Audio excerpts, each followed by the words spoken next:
Capítulo 743. Uniendo a las tribus, parte 3. Bakari se asentaba en el centro de una aldea más al norte que la tribu Ulbasi. Hoy se reunían jefes tribales de diversas aldeas del sur de África. Estos eran los principales líderes tribales que existían al sur del río Orange. Estos hombres estaban cada vez más preocupados por la presencia de los alemanes y la amenaza que representaban para la continuidad de la soberanía tribal. Desde que Berengar fue atacado en su tienda por la diosa local y su familiar, había estado asegurando su base de operaciones avanzada y expandiéndola hasta convertirla en una colonia militar a gran escala. Se importaba equipo de la patria y se habían comenzado a construir estructuras de piedra. El enorme fuerte estelar en construcción les pareció a los scouts africanos algo más grandioso de lo que jamás habían visto. A medida que llegaban más barcos de la patria a esta floreciente colonia sudafricana, el miedo empezó a apoderarse de los africanos. Tanto es así que, incluso las rivalidades tribales más enconadas se dejaban de lado para lidiar con estos demonios blancos. En ese momento, Ukusa, líder de la tribu Ulbasi, daba su opinión sobre la información que había obtenido sobre los pueblos del mar. Estos demonios blancos, aunque pocos, poseen armas extrañas capaces de conjurar truenos y fuego. Desconocemos qué magia se utilizó para su creación, sin embargo, parecen ser capaces de causar una gran devastación. Envían a sus exploradores, montados en cebras sin rayas, a aterrorizar a las tribus más meridionales. No dejan supervivientes tras su destrucción. Ha habido intentos de atacar su campamento por parte de pequeñas bandas de guerreros, pero solo han resultado en desastre. Cada vez es más evidente que si no nos unimos, seremos expulsados de estas tierras que nuestros antepasados han habitado durante muchas lunas. Aunque Ukusa hablaba de unidad y natividad, la realidad era que su pueblo no era originario de estas tierras. Los habitantes originales, los Khoisan, fueron llevados casi a la extinción por los bantúes, que ahora habitaban el sur de África en mayor número. Era natural que pueblos más poderosos conquistaran y desplazaran a los nativos tras el primer contacto. Fue la forma en que la humanidad resolvió tales disputas a lo largo de su historia. Con la colonización alemana de la región, los alemanes impusieron a los bantúes el mismo destino que previamente habían impuesto a los Khoisan. Naturalmente, los bantúes se resistieron a este nuevo orden, y por ello, muchos se aliaron con Ukusa cuando éste llamó a la unificación y a la guerra contra los recién llegados. Los jefes tribales asentían con la cabeza y se golpeaban el pecho mientras gritaban en apoyo de Ukusa. ¡Muerte al diablo blanco! Esta tierra es nuestra.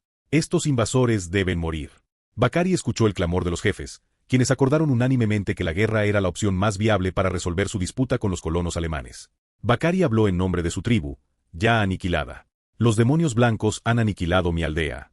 Que yo sepa, soy el único sobreviviente. Si no trabajamos juntos, todos correrán la misma suerte. Necesitamos un líder, un gran guerrero que pueda liderar esta coalición de tribus contra estos demonios blancos. En cuanto Bakari pronunció estas palabras, los jefes tribales comenzaron a pelear entre sí para decidir quién lideraría la coalición propuesta. Un hombre corpulento, vestido con la piel de un leopardo, se levantó y se ofreció como voluntario para el puesto. Yo, Ndonsa, me recomiendo para el puesto de jefe de guerra. Ndonsa tenía una reputación temible entre las tribus al sur del río Orange, pero no era el único. De repente, un hombre mucho más pequeño se levantó de su asiento y comenzó a argumentar que él debía liderar la coalición. Va, Ndonsa, tu mayor logro es matar a un leopardo con arco y flecha. Yo debería ser el líder. Todos saben cuántos hombres he matado con mi lanza. No hay hombre más idóneo para el puesto que yo, el gran Sillabonga. Ndonsa se enfrentó de inmediato a Sillabonga, destacándose con su estatura, mientras observaba a su rival con desdén. Antes de que pudiera luchar, a Ukusa se le ocurrió la idea de nombrar jefe de guerra de esta coalición para resolver la disputa. Propongo una competición. Todos los que deseen demostrar su poder y reclamar el puesto de jefe guerrero deberán participar en un torneo para ver quién es el más digno. El último en pie ganará el puesto. Ndonsa y Sillabonga se miraron fijamente antes de aceptar los términos. Por mí está bien. Me suena bien. Con esto, estaba a punto de celebrarse un torneo para determinar al hombre más digno de liderar la coalición. Bakari vio esto como una oportunidad para reclamar el poder y traer gloria a su tribu caída. Después de todo, había sido entrenado en las artes de la guerra desde joven, y aunque aún no había demostrado su valía como muchos de los contendientes, estaba seguro de tener posibilidades de ganar. Así, el joven se inscribió en el torneo y pronto se encontró luchando contra su primer oponente. No era otro que Ndonsa. Las reglas del torneo eran sencillas, no se permitían armas ni matar. Sin embargo, todo lo demás era válido, y quien quedara en pie al final del combate sería el ganador. La corpulenta figura se paró frente a Bakari con una sonrisa de suficiencia mientras los demás jefes se congregaban para observar la violencia. Ndonsa se abalanzó sobre Bakari e intentó sujetarlo, pero el chico fue demasiado rápido, se apartó y agarró a Ndonsa por la espalda, donde lo levantó en el aire lo justo para romper su postura y arrastrarlo al suelo. Los dos hombres se pelearon por una posición dominante mientras Ndonsa se colocaba encima de Bakari y comenzaba a golpearle la cara con sus enormes puños. Bakari sentía cómo le golpeaban la cara mientras luchaba por revertir la posición. Carecía de experiencia en el suelo, Y para empezar, las tribus africanas no tenían un sentido refinado de las artes marciales, pero de alguna manera logró salir de la posición montada sin querer antes de ponerse de pie. Ndonsa no estaba contento con esto, pero antes de que pudiera lanzar un ataque, Bakari le asestó un rodillazo en la cabeza con un rodillazo volador. El hombre quedó inconsciente tras el impacto. A pesar de tener el rostro ensangrentado, Bakari milagrosamente revirtió la situación y ganó la pelea. Todos miraron al chico con asombro mientras proclamaba su victoria sobre uno de los guerreros más renombrados de Sudáfrica. Especialmente Siyabonga, quien antes temía la idea de luchar desarmado contra el gigante. Tras vencer a Ndonsa, Bakari se sentó en silencio, esperando a su próximo oponente. Poco después, los demás contendientes disputaron sus respectivos combates, pero pocos se atrevieron a enfrentarse a Ndonsa y Siyabonga. Al final, Siyabonga y Bakari se enfrentaron en la final, donde el hombre bajito pero ágil hizo una broma a costa de Ndonsa, quien ya se había despertado de su siesta. Debo admitir que no esperaba que dejaras inconsciente a ese torpe imbécil. Te subestimé, chico, pero tu agilidad no es rival para mí. No esperes usarme el mismo truco. Bakari no dijo nada. En cambio, hizo crujir los nudillos antes de arremeter contra Siyabonga. Lanzó golpes salvajemente, sin la menor habilidad. Los golpes amplios eran lo mejor que podía conseguir. Si se enfrentaba a los boxeadores profesionales alemanes, el chico no podría conectar un solo golpe, pero él no lo sabía. Siyabonga saltó alrededor de estos ataques, esquivándolos con rapidez como si fuera un mono araña. Le propinó una patada en el estómago a Bakari, que lo hizo caer hacia atrás. Justo cuando Siyabonga estaba a punto de abalanzarse sobre él, Bakari saltó y lanzó su puño hacia adelante con todas sus fuerzas, impactando contra la mandíbula del hombre más pequeño y derribándolo. Bakari se montó rápidamente sobre el hombre y comenzó a asestarle puñetazos al oponente caído hasta que perdió el conocimiento. Con esto, había vencido a los dos luchadores más hábiles de las tribus africanas y demostrado ser el más adecuado para el puesto. ¿Tácticas? ¿Estrategia? ¿Logística? Las tribus africanas desconocían estas cosas. Para ellos, el mejor guerrero en combate singular era el líder más hábil en la guerra, y sorprendentemente, Bakari había demostrado ser ese hombre. La multitud de jefes tribales estalló en vítores cuando Ukusa nombró al chico de la aldea masacrada como su nuevo jefe de guerra. Con esto, Bakari había unido a las tribus al sur del río Naranja en una gran fuerza, con un solo propósito: expulsar a los alemanes del continente. Claro que batirse en duelo contra un enemigo sin entrenamiento y librar una guerra contra el ejército más grande que el mundo jamás había visto eran dos cosas completamente distintas. Capítulo 744. ¿Convención de Ginebra? Sugerencias más parecidas a la de Ginebra. Berengar miró fijamente el arma que tenía frente a él con una sonrisa maliciosa. Era la primera vez en el mundo que una potencia militar introducía un arma de destrucción masiva. En sus manos tenía un proyectil de gas cloro que había sido entregado desde la patria a la floreciente colonia de Sudáfrica. Habían pasado meses desde la llegada de Berengario a estas tierras, y para entonces la colonia era estable, con un puerto considerable y suficientes defensas costeras. Durante este tiempo, los africanos habían realizado varios pequeños intentos de asalto al fuerte, pero las ametralladoras montadas en las murallas los habían aniquilado sin piedad. Recientemente, los exploradores de Berengario informaron que las tribus africanas al sur del río Naranja habían formado una gran coalición y ya marchaban con decenas de miles de hombres hacia su colonia. Para Berengario, la entrega de estas nuevas armas había llegado justo a tiempo. Desde que la diosa africana lo atacó, no había vuelto a verla ni a saber de ella. Al parecer, se había retirado, o quizás se había limitado a las zonas montañosas. En cualquier caso, por el momento, no representaba ninguna amenaza para él ni para sus planes. Honoria entró en la armería, donde vio a Berengar acariciando la carcasa química como si fuera el pecho de una mujer. Su sonrisa enfermiza le provocó un escalofrío al darse cuenta de que algo andaba mal con esas carcasas. ¿Es esa el arma de la que me hablaste? Berengar estaba tan fascinado por su arsenal de armas químicas que no se percató de la entrada de Honoria en la armería. Rápidamente levantó la vista hacia la intrusa y sonrió con más dulzura mientras asentía con la cabeza. Sí, estos proyectiles son las nuevas armas. Aunque no se han probado en el campo de batalla, tengo grandes esperanzas en ellos. Honoria no logró comprender qué tenían de grandioso estas armas, por lo que meneó la cabeza antes de recordarle a Berengar lo que se aproximaba. Un ejército de 50.000 salvajes se dirige a la colonia ahora mismo. ¿Estás seguro de que estas armas son tan efectivas como dices? Berengar colocó cuidadosamente la concha en su contenedor antes de explicarle a su esposa cómo funcionaban las armas. Estos no son proyectiles de artillería comunes, mi amor. Al detonar, estos proyectiles dispersan una miasma de gas venenoso que, si no se protege, se infiltra en el sistema respiratorio de la víctima, incendiándolo. Se producirán toses violentas, irritación ocular y vómitos hasta que la víctima finalmente se asfixie. Estos proyectiles no solo causan una muerte segura, sino que debilitan a sus víctimas hasta que mueren lentamente por asfixia, dejándolas completamente incapaces de defenderse.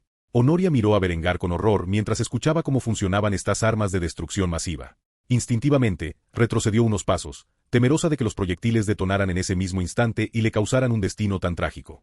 Berengar rió entre dientes al ver esto antes de sermonear a su esposa una vez más. No hay nada que temer, mi amor. Estos proyectiles funcionan con una espoleta de proximidad. No detonarán con solo manipularlos. Además, he desarrollado contramedidas adecuadas para estas armas, para que nuestros soldados estén a salvo de sus efectos. Hablando de eso, esto le recordó de inmediato a Berengar algo importante, ya que le entregó a Honoria un contenedor de acero que contenía su máscara de gas. Como aún no tenía acceso al aluminio, carecía de los medios para crear un contenedor adecuado como el que usaron los alemanes en la Segunda Guerra Mundial. Sin embargo, podía replicarlo con acero. Simplemente era mucho más pesado. El contenedor que contenía, la máscara de gas GM-25, o así la denominó Berengar, era esencialmente una réplica funcional de la máscara de gas GM-38 de la Segunda Guerra Mundial, pero con un filtro superior que no contenía sustancias nocivas como el amianto. Honoria siguió rápidamente las instrucciones de Berengar y sujetó el contenedor de acero a su equipo de carga, donde colgaba elegantemente de su espalda. El Kaiser ya había distribuido máscaras de gas y sus contenedores a sus tropas, instruyéndolas sobre su correcto uso.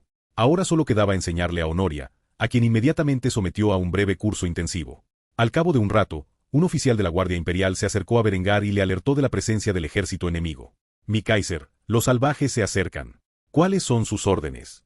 Una sonrisa maliciosa apareció en el rostro de Berengar mientras daba la orden que había planeado durante algún tiempo. Carguen los proyectiles de cloro en la artillería e instruyan a los hombres a equipar sus máscaras de gas GM-25. Quiero aniquilar a este ejército enemigo en una sola batalla.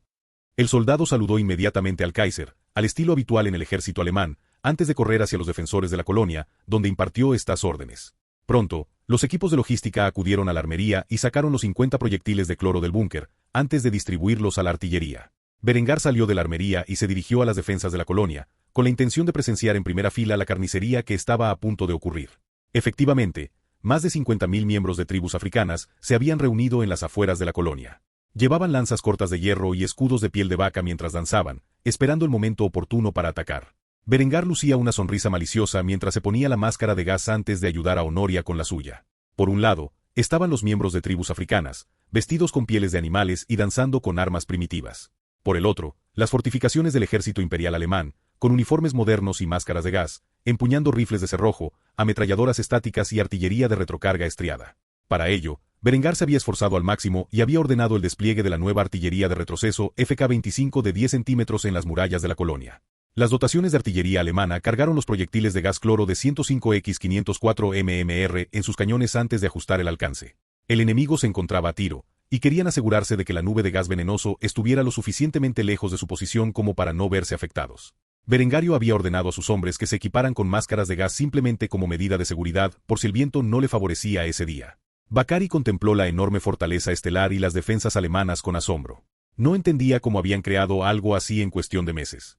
Después de todo, era una estructura completamente extraña que él y su gente jamás habían visto. A pesar de ello, no se dejó intimidar. Dio la orden de atacar la colonia a sus hombres sin el menor atisbo de miedo. Ataquen a los demonios blancos y no dejen a nadie con vida. Tras decir esto, la horda de tribus africanas cargó de cabeza contra la colonia alemana, lanzando al aire sus gritos de guerra. Berengar, al verlo, se limitó a sonreír con desdén, aunque su máscara de gas kaki disimuló su expresión al dar la orden de lanzar la primera guerra química del mundo. ¡Abran fuego!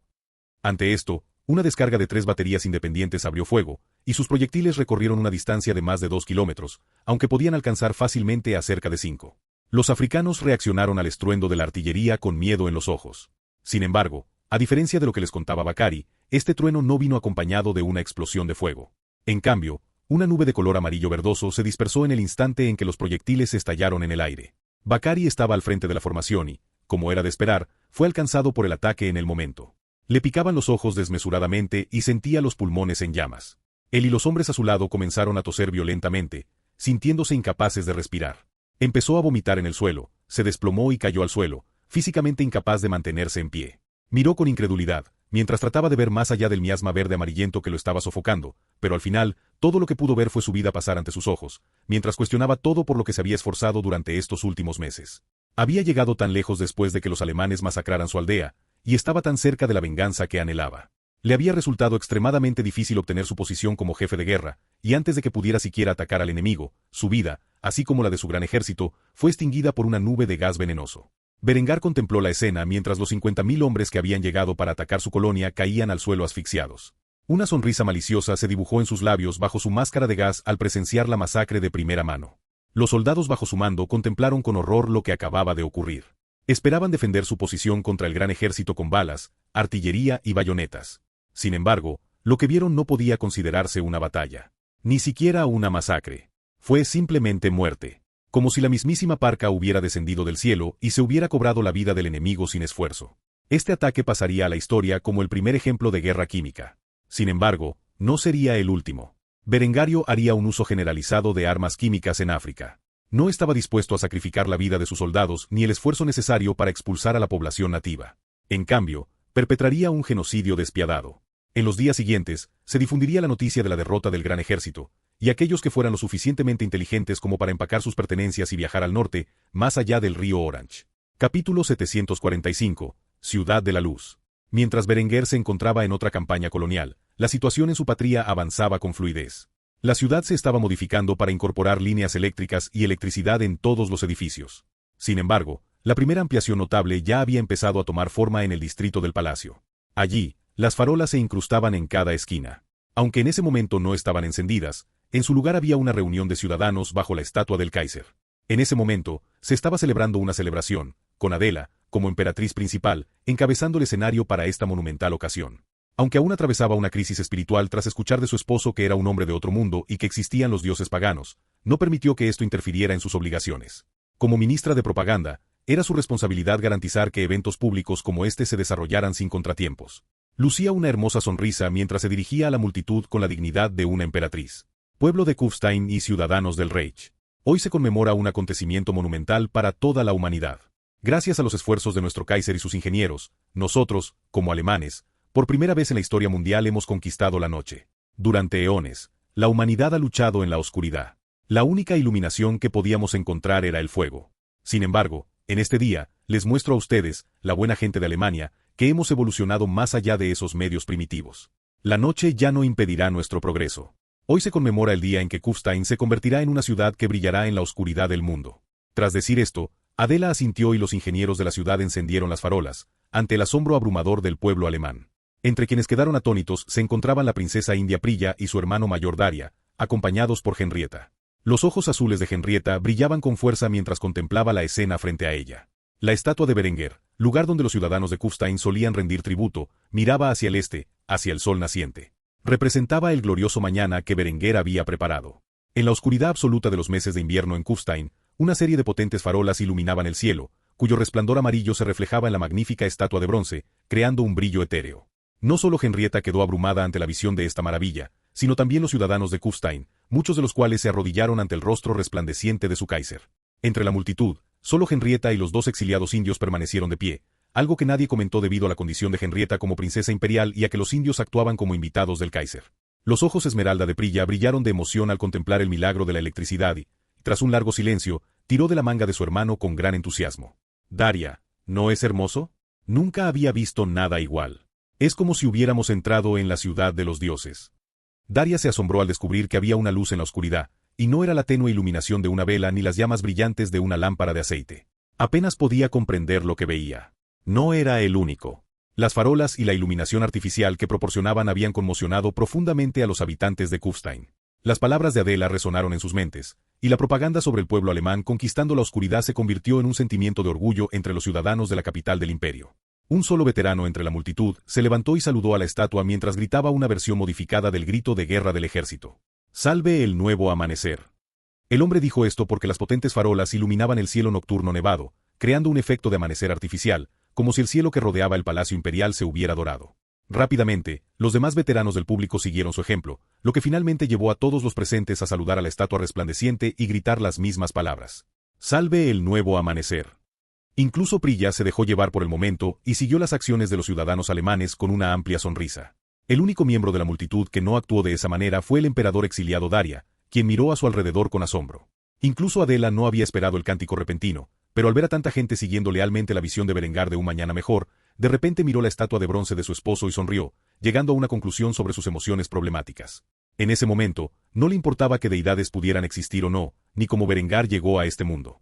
Solo sabía que su esposo era un hombre al que admiraba y amaba de verdad. Por lo tanto, le daba igual si el dios al que fue criada para adorar y someterse era real. Porque ni siquiera él podía crear luz en la oscuridad. Tras la ceremonia, la gente siguió observando la luz, e incluso jugando en las calles nevadas. Era la primera vez en la historia que la humanidad podía trasnochar y comportarse como si fuera de día. Prilla no fue la excepción. Al ver a los demás niños reunidos en las calles formar bolas de nieve y lanzárselas, ella también participó en el juego. Cuidadosamente empacó una bola de nieve en sus manos antes de lanzársela a Henrietta, quien estaba en medio de una conversación con su prima. Henrietta jadeó de asombro cuando la bola de nieve húmeda chocó contra su largo cabello dorado, antes de darse la vuelta y mirar a la niña traviesa que la había atacado. Sonrió antes de formar su propia bola de nieve y lanzársela a Prilla, ignorando por completo la conversación que estaba teniendo con Adela. «Mocoso. Si quieres una pelea de bolas de nieve, te la daré». Mientras Henrietta jugaba en la nieve con Prilla como si fuera una niña pequeña, Daria tenía una sonrisa amarga en el rostro. Estaba feliz de ver que su hermana vivía bien y ya no estaba apartada de la sociedad, siendo lentamente desnutrida y envenenada por su tío. Adela observó la expresión del niño y le preguntó al respecto. «¿Está todo bien, Daria?» El emperador exiliado asintió antes de enjugarse una lágrima. Le tomó unos instantes, pero finalmente expresó sus pensamientos. Nunca había visto a Prilla tan feliz. En casa, no vivía en las mejores circunstancias, y me alegra ver que se le está pasando bien aquí en Kufstein. Adela sonrió al escuchar esto antes de hacer la siguiente pregunta en su mente. «¿Y tú, Daria? ¿Te lo estás pasando bien?» El joven emperador se quedó atónito al oír esto. Desconocía la respuesta a esa pregunta. Debía admitir que su vida era más agradable en Kufstein, pues ya no era una marioneta que luchaba por sobrevivir. Sin embargo, cada vez que salía del palacio, no podía evitar preguntarse lo deficiente que era su país natal en comparación con el imperio alemán. Parecía que el pueblo alemán, bajo el liderazgo de Berengario, progresaba como civilización a un ritmo desmesurado, y él desconocía cómo su imperio podría competir con él. Aunque era un emperador en el exilio, se preocupaba profundamente por su pueblo. Daria había pasado suficiente tiempo con Berengar como para saber que no era el tipo de hombre que ayuda a otros países por pura bondad. Incluso sospechaba que Berengar traicionaría a sus aliados en secreto si eso significaba avanzar en sus propios intereses. Por lo tanto, no podía confiar en que Berengar lo ayudara a él y a su pueblo sin hacer ciertas concesiones. Adela observó la expresión compleja del chico antes de darle una palmadita en el hombro y tranquilizarlo. «Sé que tienes muchas cosas en la cabeza, y probablemente tengas algo que preguntarle a Berengar. Permíteme darte un consejo. Si nunca le haces la pregunta que tienes en mente, nunca podrá darte una respuesta. A pesar de su brillantez, ese hombre no sabe leer la mente. Estoy seguro de que tu pregunta tiene algo que ver con tu tierra natal. Solo recuerda que todo tiene un precio. Si estás dispuesto a pagarlo o no es otra cuestión». Daria reflexionó sobre las palabras de Adela durante unos instantes mientras observaba a Henrietta y a su hermana luchar en la nieve, y sonrió antes de asentir. El emperador exiliado comprendía lo que debía hacer, pero no era el momento adecuado. Lo cierto era que aún era joven, al igual que su hermana. Si lograba abusar de la generosidad de Berengario durante unos años más, estaba seguro de que sería capaz de conseguir lo que deseaba. Solo podía agradecer a Adela su consejo. «Gracias, Adela, pero creo que esperaré un poco antes de hablar con el Kaiser sobre lo que me preocupa. Después de todo, sería cruel de mi parte arrebatarle a Prilla la felicidad que ha alcanzado aquí en Kufstein tan pronto después de haberla obtenido». Adela sonrió y acarició el cabello del niño antes de aceptar su respuesta. «Muy bien. Si necesitas ayuda para acercarte a Berengar, házmelo saber». Dicho esto, los 4 miembros de la realeza pasarían un tiempo más en el distrito del palacio disfrutando de las nuevas farolas antes de regresar al palacio. En cuanto a las farolas, pronto se difundiría por toda Europa la noticia de la ciudad de la luz que podía iluminar la oscuridad de la noche. Cuando el Papa se enterara, se sentiría indignado y envidiado a la vez. Capítulo 746. Negociando con una diosa africana. Tras aniquilar al gran ejército de la coalición tribal con gas cloro, Berengario se quedó con una conquista relativamente fácil. Solo necesitaba expulsar a los nativos de sus hogares mediante una serie de ataques quirúrgicos y usar más armas químicas donde fuera necesario. La abrumadora mayoría de los hombres africanos en edad de combatir en las inmediaciones de la colonia de Berengario habían muerto. Berengario deseaba dirigir sus fuerzas hacia el norte, pero temía a un enemigo potencial.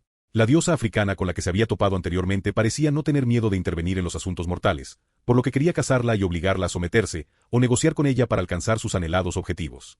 Así, inmediatamente después de aniquilar al ejército de la coalición tribal, Berengario dirigió una fuerza considerable de sus propias tropas hacia el norte, hacia las montañas donde había sido atacado previamente. Tras ascender las laderas con un pequeño grupo de tropas de élite, pronto se encontró misteriosamente solo. Según la experiencia de Berengario, esto significaba que había entrado en el dominio divino de un dios o una diosa.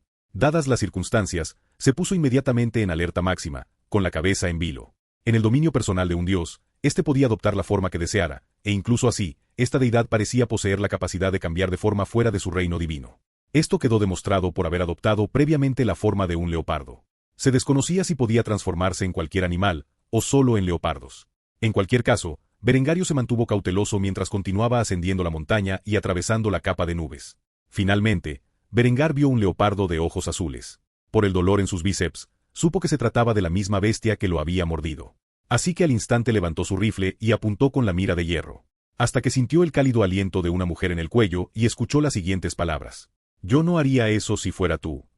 Berengario se giró al instante y vio la figura de una hermosa mujer africana. Esta vez no estaba desnuda, sino vestida con pieles de animales, mientras blandía una lanza corta. Berengario se preguntó de inmediato cómo conocía su idioma. «¿Hablas alemán?». La mujer era tan cautelosa como Berengar. Este hombre era un reencarnador y, naturalmente, representaba una amenaza para su pueblo, así como potencialmente para ella misma, suponiendo que hubiera contactado con otras deidades y hubiera recibido ciertos poderes o armas. Sin duda, había al menos una ventaja en su cuerpo, y algo más misterioso. Por ejemplo, la había lastimado al golpearla con la culata de su rifle, algo que un simple humano no debería poder hacer. Berengar mantuvo la vista fija en el leopardo que lo acechaba por detrás y en la mujer que tenía delante, empuñando una lanza corta que parecía hecha de un metal misterioso. La mujer desvió su atención hacia ella al responder a su pregunta. «¿Alemán? ¿Es ese el nombre de tu lengua materna?». «No, no hablo tu idioma, pero has penetrado en mi reino divino. Naturalmente, controlo todo lo que hay aquí, por lo que puedo comunicarme contigo si así lo deseo. ¿Cuál es tu propósito al estar aquí, mortal? Tu especie no debería invadir estas tierras hasta dentro de unos siglos, al menos». La ceja de Berengar se levantó ligeramente al oír esto antes de hacer la pregunta más importante para él. «¿Eres consciente del futuro?». La mujer se burló antes de regañar a Berengar por su ignorancia sobre lo divino. «Soy una diosa, y por supuesto, conozco el destino de mi pueblo, y tu presencia lo amenaza. Así que lo repetiré solo una vez más. ¿Cuál es tu propósito al estar aquí?». Berengar sonrió con suficiencia cuando escuchó esto antes de responder en un tono arrogante. «¿No es obvio? Recursos, al igual que quienes originalmente debían conquistar esta tierra, he venido a reclamarla como mía. Al fin y al cabo, la región está escasamente poblada por unas pocas tribus de la Edad de Piedra. ¿Por qué no debería reclamarla para el Reich?». Esta respuesta enfureció a la diosa, quien fulminó con la mirada a Berengar. A pesar de rodearlo con su familiar, temía el arma que sostenía. Un movimiento en falso podría acabar con la vida de ambos. No lo atacó de inmediato, a pesar de sus intenciones con África. Solo pudo maldecirlo por su avaricia. «Malditos demonios blancos, lo único que hacen es causar sufrimiento innecesario con sus interminables guerras y conquistas. Deberían irse de esta tierra antes de que se convierta en su tumba». Berengario frunció el ceño al oír a la mujer reprenderlo verbalmente. No hacía nada que su pueblo no hubiera hecho ya, ni de lo que cualquier otro grupo étnico ya fuera responsable. Por ello, replicó con un comentario algo rencoroso. «Tú eres quien debe hablar. Estas tierras pertenecían a los Khoisan, hasta que los bantúes invadieron, conquistaron y limpiaron étnicamente la región. No me vengas con sermones sobre que mi pueblo es el único responsable de la guerra y el sufrimiento, cariño. Eso es algo que toda la humanidad ha hecho en algún momento. No odias a mi pueblo porque seamos conquistadores. Nos odias porque somos los mejores en esto. Después de todo, si no fuera por mi intervención en la línea temporal, tu pueblo seguiría corriendo con pieles de animales y blandiendo palos y piedras hasta que otros europeos los conquistaron en el siglo XIX. Este mundo es la ley de la supervivencia del más apto. Tú y tu gente poseen recursos valiosos, y es natural que una fuerza más poderosa venga y los tome. Ya sean los alemanes, los ingleses, los asiáticos o los árabes. Solo ustedes tienen la culpa de ser tan primitivos comparados con sus potenciales rivales. Ahora, ¿por qué no se portan bien y le dicen a su gente que se retire más allá del río Naranja para que no tenga que gastar munición en eliminarlos yo mismo? Las palabras de Berengar indignaron de inmediato a Mbaban Varesa. En parte por su animosidad personal hacia él, pero sobre todo por su frustración, que Berengar decía la pura verdad.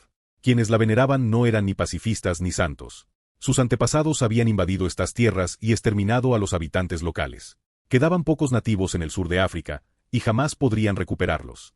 También comprendió el principio del que hablaba Berenguer. Aunque los europeos nunca pisaran el sur de África, tarde o temprano llegaría otra fuerza más poderosa, como los asiáticos o los árabes, y reclamaría el territorio. Los africanos eran demasiado primitivos para competir con naciones capaces de producir armas de fuego y artillería en masa. Sin embargo, a pesar de la veracidad de las palabras de Berengario, seguía disgustada. Lo que había hecho en África hasta entonces era imperdonable, sobre todo desde el punto de vista del mundo del que provenía. No usaría fácilmente sus limitados poderes para obligar a su pueblo a retirarse más allá del río Naranja. Después de todo, era totalmente improbable que Berengario solo planeara una expansión colonial en semejante territorio. Tarde o temprano, su pueblo invadiría aún más el interior. Berengar notó que la diosa se volvía más agresiva a medida que lo rodeaba, por lo que respondió golpeándola en la cara con la culata de su rifle. Ella cayó de espaldas al suelo. Berengar la apuntó al cuello con la bayoneta. Antes de que su familiar pudiera abalanzarse sobre ella, Baba Mbana Varesa se había convertido en rehén. Berengar rió disimuladamente mientras observaba el lamentable estado de la diosa antes de hacer un comentario siniestro. El hecho de que pueda hacerte daño con mis armas significa que podría matarte. ¿Quieres comprobar esta teoría? Baba Mbana Varesa desconocía si Berengar tenía la capacidad de matarla, pero no estaba dispuesta a probarlo.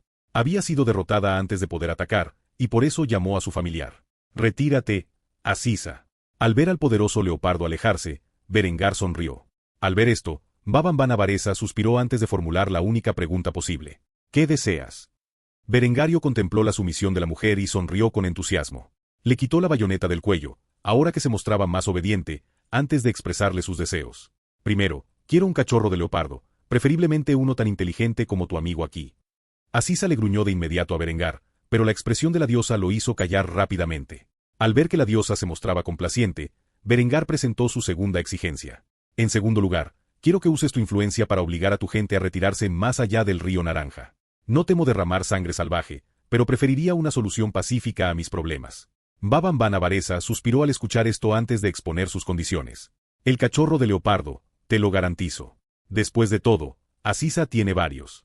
Sin embargo, muy pocas tribus al sur del río Naranja me veneran. Solo una pequeña parte de los Nuni lo hace. Por eso, solo puedo asegurarme de que quienes me sigan escuchen mis palabras y emprendan un éxodo más allá del río Naranja. Tendrás que lidiar con las tribus restantes.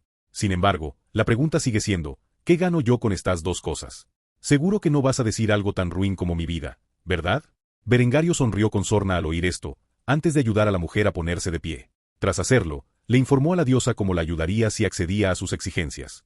«Si te esfuerzas al máximo y retiras a tu pueblo más allá del Zambeze, les daré los medios para forjar su propio imperio en África Oriental. Te venerarán como su deidad principal, y tu poder se expandirá más allá del de una diosa menor.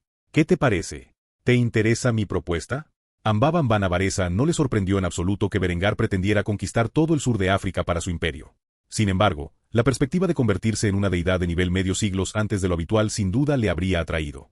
Tampoco le importaba lo que Berengario hiciera con las tribus que no la veneraban. Así, tras reflexionar unos instantes, la diosa asintió, sellando así el destino del África Austral.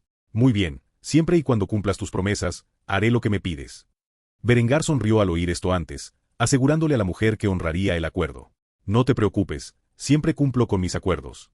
Con esto, Berengario había llegado a un acuerdo con una deidad africana que vería a su pueblo mudarse más al norte, a lo que una vez se conoció como Rodesia en la vida pasada de Berengario, donde bajo la tutela de sus aliados alemanes, forjarían un poderoso imperio zulú mucho al norte de donde normalmente deberían haberse establecido.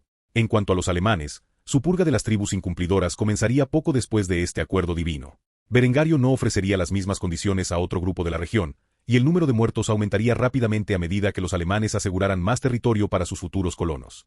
Capítulo 747. Saludos a ti, Sudáfrica alemana. Berengario salió de la montaña con un cachorro de leopardo en sus manos. Contempló a la pequeña criatura y sonrió. Aunque se la habían separado de sus padres, no parecía importarle. En cambio, la bestia parecía emocionada de abandonar la montaña por primera vez en su vida. Mordisqueaba juguetonamente el dedo de Berengar mientras bajaba de la montaña. A Berengar le pareció adorable, ya que no le lastimó la piel. Si lo hubiera hecho, lo habría castigado. En cambio, se comportaba como un gatito, mientras observaba al Kaiser con sus ojos dorados. Berengario decidió en ese momento el nombre de la criatura. Quería un nombre fuerte, de origen germánico, y por ello se vio obligado a pensar en grandes héroes del mundo antiguo. Finalmente, encontró un nombre perfecto para el pequeño cachorro de leopardo macho y sonrió al anunciarlo. «Pequeño, te llamaré Genseric, en honor al antiguo rey alemán del norte de África. Desciendes de un linaje orgulloso y mereces un nombre distinguido. De hoy en adelante, tu misión será proteger a la familia imperial del Reich. Espero que demuestres la misma ferocidad en la batalla que tu tocayo». Esta bestia provenía del linaje de un familiar de la diosa. Por ello, poseía una inteligencia superior y características humanas. Por lo tanto, Genserico podía discernir lo que decía Berengar sin apenas esfuerzo. Aunque aún no comprendía el alemán, por las expresiones de Berengar, supo que le estaba dando un nombre imponente. Berengario presenció la mirada inteligente del cachorro, quien asintió con la cabeza en señal de acuerdo con el nombre que Berengario le había dado. Esto hizo que el Kaiser reflexionara sobre otra criatura sumamente inteligente, a quien conocía desde hacía años. Aunque el águila Heraclio había pasado a un segundo plano desde que se convirtió en padre, la bestia seguía siendo la criatura más inteligente que Berengario había conocido. Sin duda, mostraba rasgos de la personalidad humana, lo que llevó a Berengario a creer que la criatura tenía algún tipo de vínculo con los antiguos dioses grecorromanos. Era solo una leve sospecha. No tenía ninguna prueba real, aparte de su inteligencia superior, para respaldar esta tesis. Era perfectamente posible que simplemente descendiera del familiar de un dios y que no tuviera ninguna conexión personal con el panteón grecorromano. Aún así, investigaría esto a su regreso de África. En los meses transcurridos desde su llegada, Berengario se había establecido en el sur de África. Había negociado con una diosa local para asegurar su no interferencia. Había conseguido la mascota que más deseaba, y sus ejércitos ahora estaban en posición de dominar lo que quedaba de las tribus locales. Había llegado el momento de regresar a su patria. Como Kaiser, no podía supervisar personalmente estas campañas coloniales durante más de unos meses. Su cargo era más importante que el simple hecho de ser el mariscal del Reich. Por ello, necesitaba regresar a casa. Para entonces, contaba con suficientes reservas de caucho como para crear muchos inventos nuevos, y tenía la intención de hacerlo. Así pues, partió con su ejército de regreso a la colonia. Durante el viaje, el comandante del Hauptkommando, Andreas Geiger, cabalgó junto al Kaiser, protegiéndolo de cualquier posible amenaza en las inmediaciones. Berengario no había llevado consigo a un general ejemplar en este viaje y sabía que necesitaba a alguien con experiencia militar y colonial para mantener el puesto hasta que se pudiera encontrar un sustituto. Convenientemente, el mayor Andreas Geiger era el hombre más indicado para el puesto, y por ello, Berengario habló con él por primera vez en mucho tiempo. Mayor, tengo una pregunta para usted. El soldado de operaciones especiales inmediatamente giró la cabeza al oír que su emperador le hablaba. ¿En qué puedo ayudarle, señor? Berengar sonrió al oír esto antes de informar al hombre de la siguiente tarea que tenía en mente para él. Ahora que el ejército enemigo ha muerto y las tribus están listas para la conquista, he decidido regresar a la patria. Esta campaña tardará un tiempo en completarse, y llevamos aquí meses.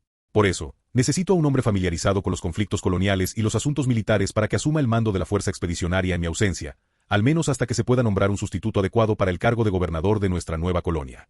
Espero que usted ocupe este puesto. Andreas Geiger se sorprendió un poco con este comentario. No esperaba que le dieran semejante puesto de mando. Sin embargo, después de pensarlo, tenía sentido. Había librado guerras en 3 continentes distintos, en múltiples colonias y en su patria. Si alguien sabía cómo dirigir la campaña mientras Berengar estaba ausente, ese era él. Aunque no quería tal responsabilidad, sabía que tras aniquilar la fuerza principal de las coaliciones tribales, lo único que quedaba era simplemente eliminar por la fuerza a un grupo de tribus de la Edad de Piedra. Era una tarea que podía cumplir fácilmente. Además, aunque pudiera parecer una petición, sabía que era una orden de su emperador, y por eso accedió rápidamente. Llevaré a cabo esta campaña de la manera más rápida y eficiente posible. Le doy mi palabra, Majestad.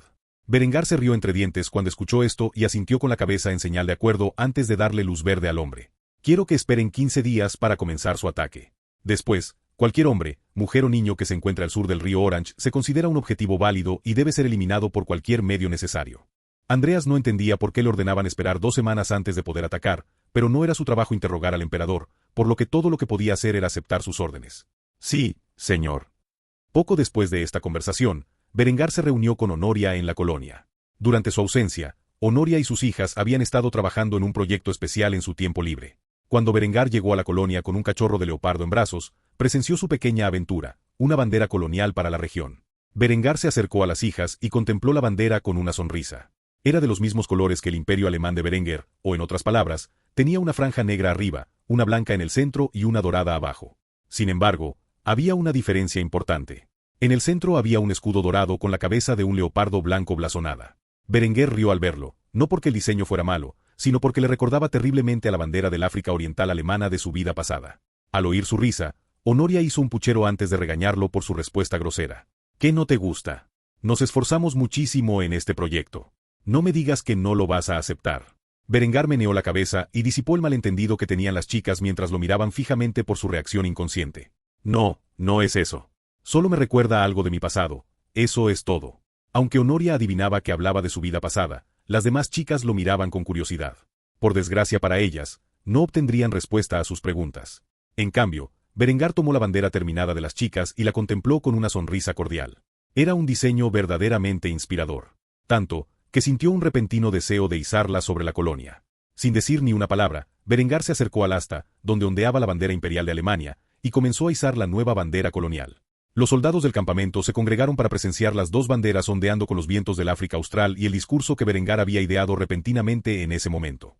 Es un gran honor para mí, el Kaiser Berengar von Kufstein, nombrar primero esta tierra que ahora habitamos como Deutsch Sudáfrica, Sudáfrica alemana, ya que esta colonia que todos hemos ayudado a establecer se conocerá de ahora en adelante con el nombre de Derafen Berengar, Puerto Berengar. Espero que todos trabajen arduamente para expandir esta colonia, para que algún día sea un gran puerto para nuestro pueblo. El futuro de nuestro imperio reside en los recursos de las tierras que conquistemos. Mi sueño es ver algún día nuestras banderas ondear por todo el mundo. Por ahora, tendré que conformarme con los 3 continentes donde hemos establecido colonias.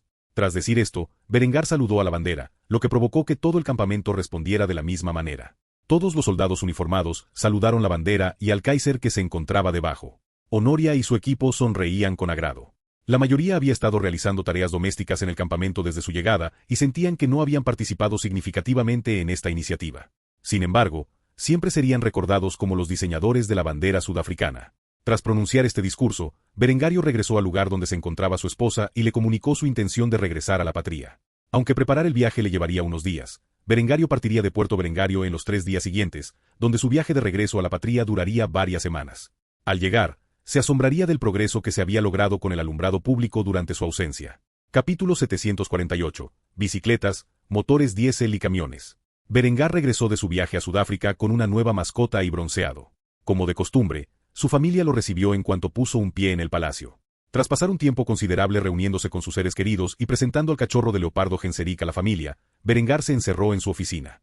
Aunque Linde parecía tener algo que contarle, Berengar deseaba terminar con un trabajo muy necesario antes de hablar con ella. Por ello, trabajaba arduamente en el diseño de 3 piezas tecnológicas cruciales para los próximos años. El primero de estos diseños fue una bicicleta sencilla. Con la introducción del caucho y los materiales sintéticos, contaba con los medios para producir neumáticos de caucho y cámaras inflables. La bicicleta era un invento sencillo, en el que se utilizaba el manillar para cambiar de dirección y la fuerza de los pies para ponerla en movimiento. A estos pedales se unía una cadena de bucle que conectaba el plato con un piñón en la rueda trasera. Las bicicletas no eran solo un dispositivo para mantenerse en forma o para el transporte, sino que también podían usarse con una capacidad de remolque limitada para transportar carga. La introducción de las bicicletas y los carriles bici que las acompañaban permitieron a los habitantes de las ciudades llegar a sus destinos sin tener que caminar mucho, e incluso a los agricultores de las afueras de las ciudades principales transportar sus productos al mercado. Si bien la bicicleta estaba destinada a convertirse en el principal medio de transporte para que la gente la usara a su antojo, Berengario tenía en mente otro dispositivo para uso gubernamental. Así, tras definir un diseño básico de bicicleta, se apresuró a diseñar algo que revolucionaría su sociedad en su conjunto. Berengar se puso manos a la obra rápidamente en el diseño de un motor diésel funcional. Un motor diésel era un motor de combustión interna que utilizaba diésel como medio de activación en lugar del combustible estándar. ¿Por qué diésel en lugar de un motor de gasolina estándar? Porque Berengar tenía una cantidad desmesurada de cáñamo en su imperio, y ya contaba con los medios para procesar el aceite de cáñamo que su industria producía en biodiesel. Aunque poseía tierras con acceso al petróleo crudo, necesitaba idear los medios para extraerlo y procesarlo desde cero. Algo que tardaría años en implementarse plenamente en su imperio. Con un motor diésel, podría empezar a fabricar camiones para los sectores militar y comercial más pronto que tarde. En la vida pasada de Berenguer, un hombre conocido como Rudolf Diesel inventó el motor que inicialmente reemplazó a la energía de vapor. También experimentó arduamente para encontrar el mejor combustible para el motor, de ahí que ambos lleven su nombre. En aquella época, Rudolf Diesel y varios otros inventores se centraban en sustituir la máquina de vapor por una máquina térmica más eficiente. La falta de eficiencia de la máquina de vapor se debía a la diferencia constante de temperatura entre la caldera y los pistones. En contraste, los motores de combustión generan una gran diferencia de temperatura en ráfagas concentradas, lo que permite que los pistones del motor generen más potencia con menos energía. Como ingeniero civil y mecánico en su vida anterior, Berengar sabía cómo diseñar un motor diésel funcional desde cero. Sin embargo, ya tenía un diseño particular en mente. Los motores diésel no solo podían utilizarse en camiones, sino también en aviones, submarinos, buques de guerra, centrales eléctricas, etc. Sin embargo, por el momento, Berengario solo deseaba fabricar un camión funcional para su ejército, no solo como medio logístico, sino también para el transporte de tropas. Después de todo, no podía depender exclusivamente de los trenes para tal tarea. Un camión diésel también sería útil para remolcar artillería. Actualmente, su ejército dependía de caballos para esta tarea, pero estos eran vulnerables, mucho más que un camión, y no le gustaba ver a las poderosas bestias perder la vida en combate. Por lo tanto, el primer objetivo de Berengario con la invención del motor diésel sería diseñar un camión capaz de soportar tales necesidades para sus fuerzas armadas. Durante uno de sus despliegues anteriores, Julian, a pesar de ser oficial de ingeniería, se familiarizó bastante con el motor diésel del vehículo de combate Bradley. Este gigantesco motor también se empleó en diferentes versiones de otros vehículos militares, como camiones de carga. ¿Por qué su unidad le encomendó la tarea de arreglar semejante cosa? Porque el mecánico que debía trabajar en el dispositivo se emborrachó en su baño portátil, y la única persona que quedaba en la base de operaciones de apoyo esa semana con un profundo conocimiento de ingeniería mecánica era Julian. Así que, después de que un vehículo de combate de infantería sufriera numerosos ataques con artefactos explosivos improvisados y fuera llevado de vuelta a la base, Julian fue el afortunado que tuvo que dedicar su tiempo a arreglar el motor. Como estaba tan acostumbrado a este potente motor, Berengar diseñó su nuevo motor para que se convirtiera en su principal caballo de batalla en el ejército. El motor en cuestión se conocía como el Quinto 903 en su vida anterior. El Quinto 903 era una configuración de 8 cilindros en V con una cilindrada de 903 pulgadas cúbicas, 14,8 litros. Tenía 4 válvulas por cilindro, turboalimentado y posenfriado aire-agua, y un sistema de combustible Common Rail de baja presión. Podía generar la friolera de 660 caballos de potencia y un par máximo de 1930 Nm.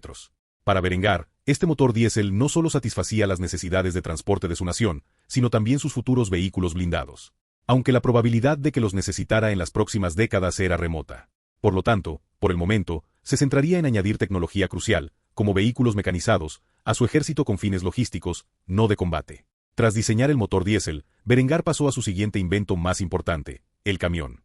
Con el nuevo motor diésel desarrollado, se centraría en un vehículo de transporte, ante todo. Decidió que el estándar para sus Fuerzas Armadas fuera un camión 6x6 de 5 toneladas. Aunque tenía el tamaño de un camión militar moderno, su apariencia imitaba el estilo de diseño de los camiones alemanes de la Segunda Guerra Mundial. Dedicó mucho tiempo y esfuerzo al diseño de este camión antes de dejar la pluma y el papel. Con estos 3 inventos, Alemania entraría en una nueva era, una que ansiaba ver con sus propios ojos. Tras terminar los planos, les dio su sello de aprobación y los envió a los departamentos de I+D correspondientes para supervisar su perfeccionamiento y producción. Justo cuando sacaba el licor fuerte que guardaba en su escritorio, llamaron a la puerta. No sabía quién interrumpía su momento de relajación, pero suspiró antes de responder al misterioso intruso. «Está abierto». Al oír esto, la puerta se abrió y apareció Yasmin con su hijo Gazi en brazos. El niño vestía su habitual atuendo de sultán y tenía una expresión de emoción al ver a su padre y a Leopardo que yacía a su lado. Berengar seguía bebiendo mientras cuestionaba los motivos de la mujer para interrumpirlo. «¿Necesitas algo, Yas?». La mujer lo miró con un dejo de preocupación en sus ojos mientras le preguntaba si ya estaba informado sobre el más reciente incidente en la península ibérica. «¿No has oído las últimas noticias de mi tierra natal?». Berengario dejó de beber al instante al oír esto y guardó su botella antes de dirigirse a su esposa con expresión grave. «¿Y ahora qué?». Yasmin se puso nerviosa al saber que Berengar ignoraba lo ocurrido recientemente. No sabía por qué Linde no le había informado de lo ocurrido en su ausencia, ni si era correcto que fuera ella quien se lo contara. Tras unos instantes de reflexión, suspiró antes de revelar algo que Berengar no esperaba. Hubo un atentado terrorista en Iberia. Capítulo 749. Ataque terrorista en Liberia. 2 semanas antes del regreso de Berengario a la patria, Adelbrand se encontraba en su despacho de Granada. Era un día cualquiera, para él. En ese momento, supervisaba el papeleo y dirigía el sultanato de Al-Ándalus en ausencia de Berengario. Últimamente, el conflicto entre los rebeldes ibéricos, apoyados por la Iglesia Católica, se había vuelto más caótico. Las armas y municiones recuperadas de los soldados alemanes muertos acabaron en manos de los rebeldes, y los soldados alemanes y andaluces se encontraron luchando contra un enemigo armado con explosivos y rifles de un solo tiro. Aunque los rebeldes no pudieron reproducir las armas ni las municiones que encontraron, sí pudieron usarlas con efectos letales en una serie de emboscadas. Cuantos más soldados alemanes caían, más armas avanzadas caían en manos de sus enemigos. A diferencia de los rebeldes ibéricos, el ejército real andaluz se inspiró en sus aliados alemanes. Contaba con una estricta jerarquía de soldados y entrenamiento profesional. Aunque aún no contaban con una academia militar oficial, el cuerpo de oficiales estaba formado por talentosos que habían demostrado su valía en el campo de batalla. Estos hombres eran seleccionados de sus unidades y enviados a un curso intensivo de entrenamiento donde adquirían rápidamente las habilidades necesarias para convertirse en oficiales eficientes en el campo de batalla. Este era un método eficaz para reclutar oficiales cuando se carecía de una academia adecuada donde estudiar durante años. Ante la creciente amenaza de que armas robadas cayeran en manos de los rebeldes ibéricos, Adelbrand tomó medidas drásticas equipando al ejército real andaluz con rifles de cerrojo monotiro G-22. ¿Cómo logró convencer a Berenguer de vender armamento tan avanzado a sus aliados? No lo logró.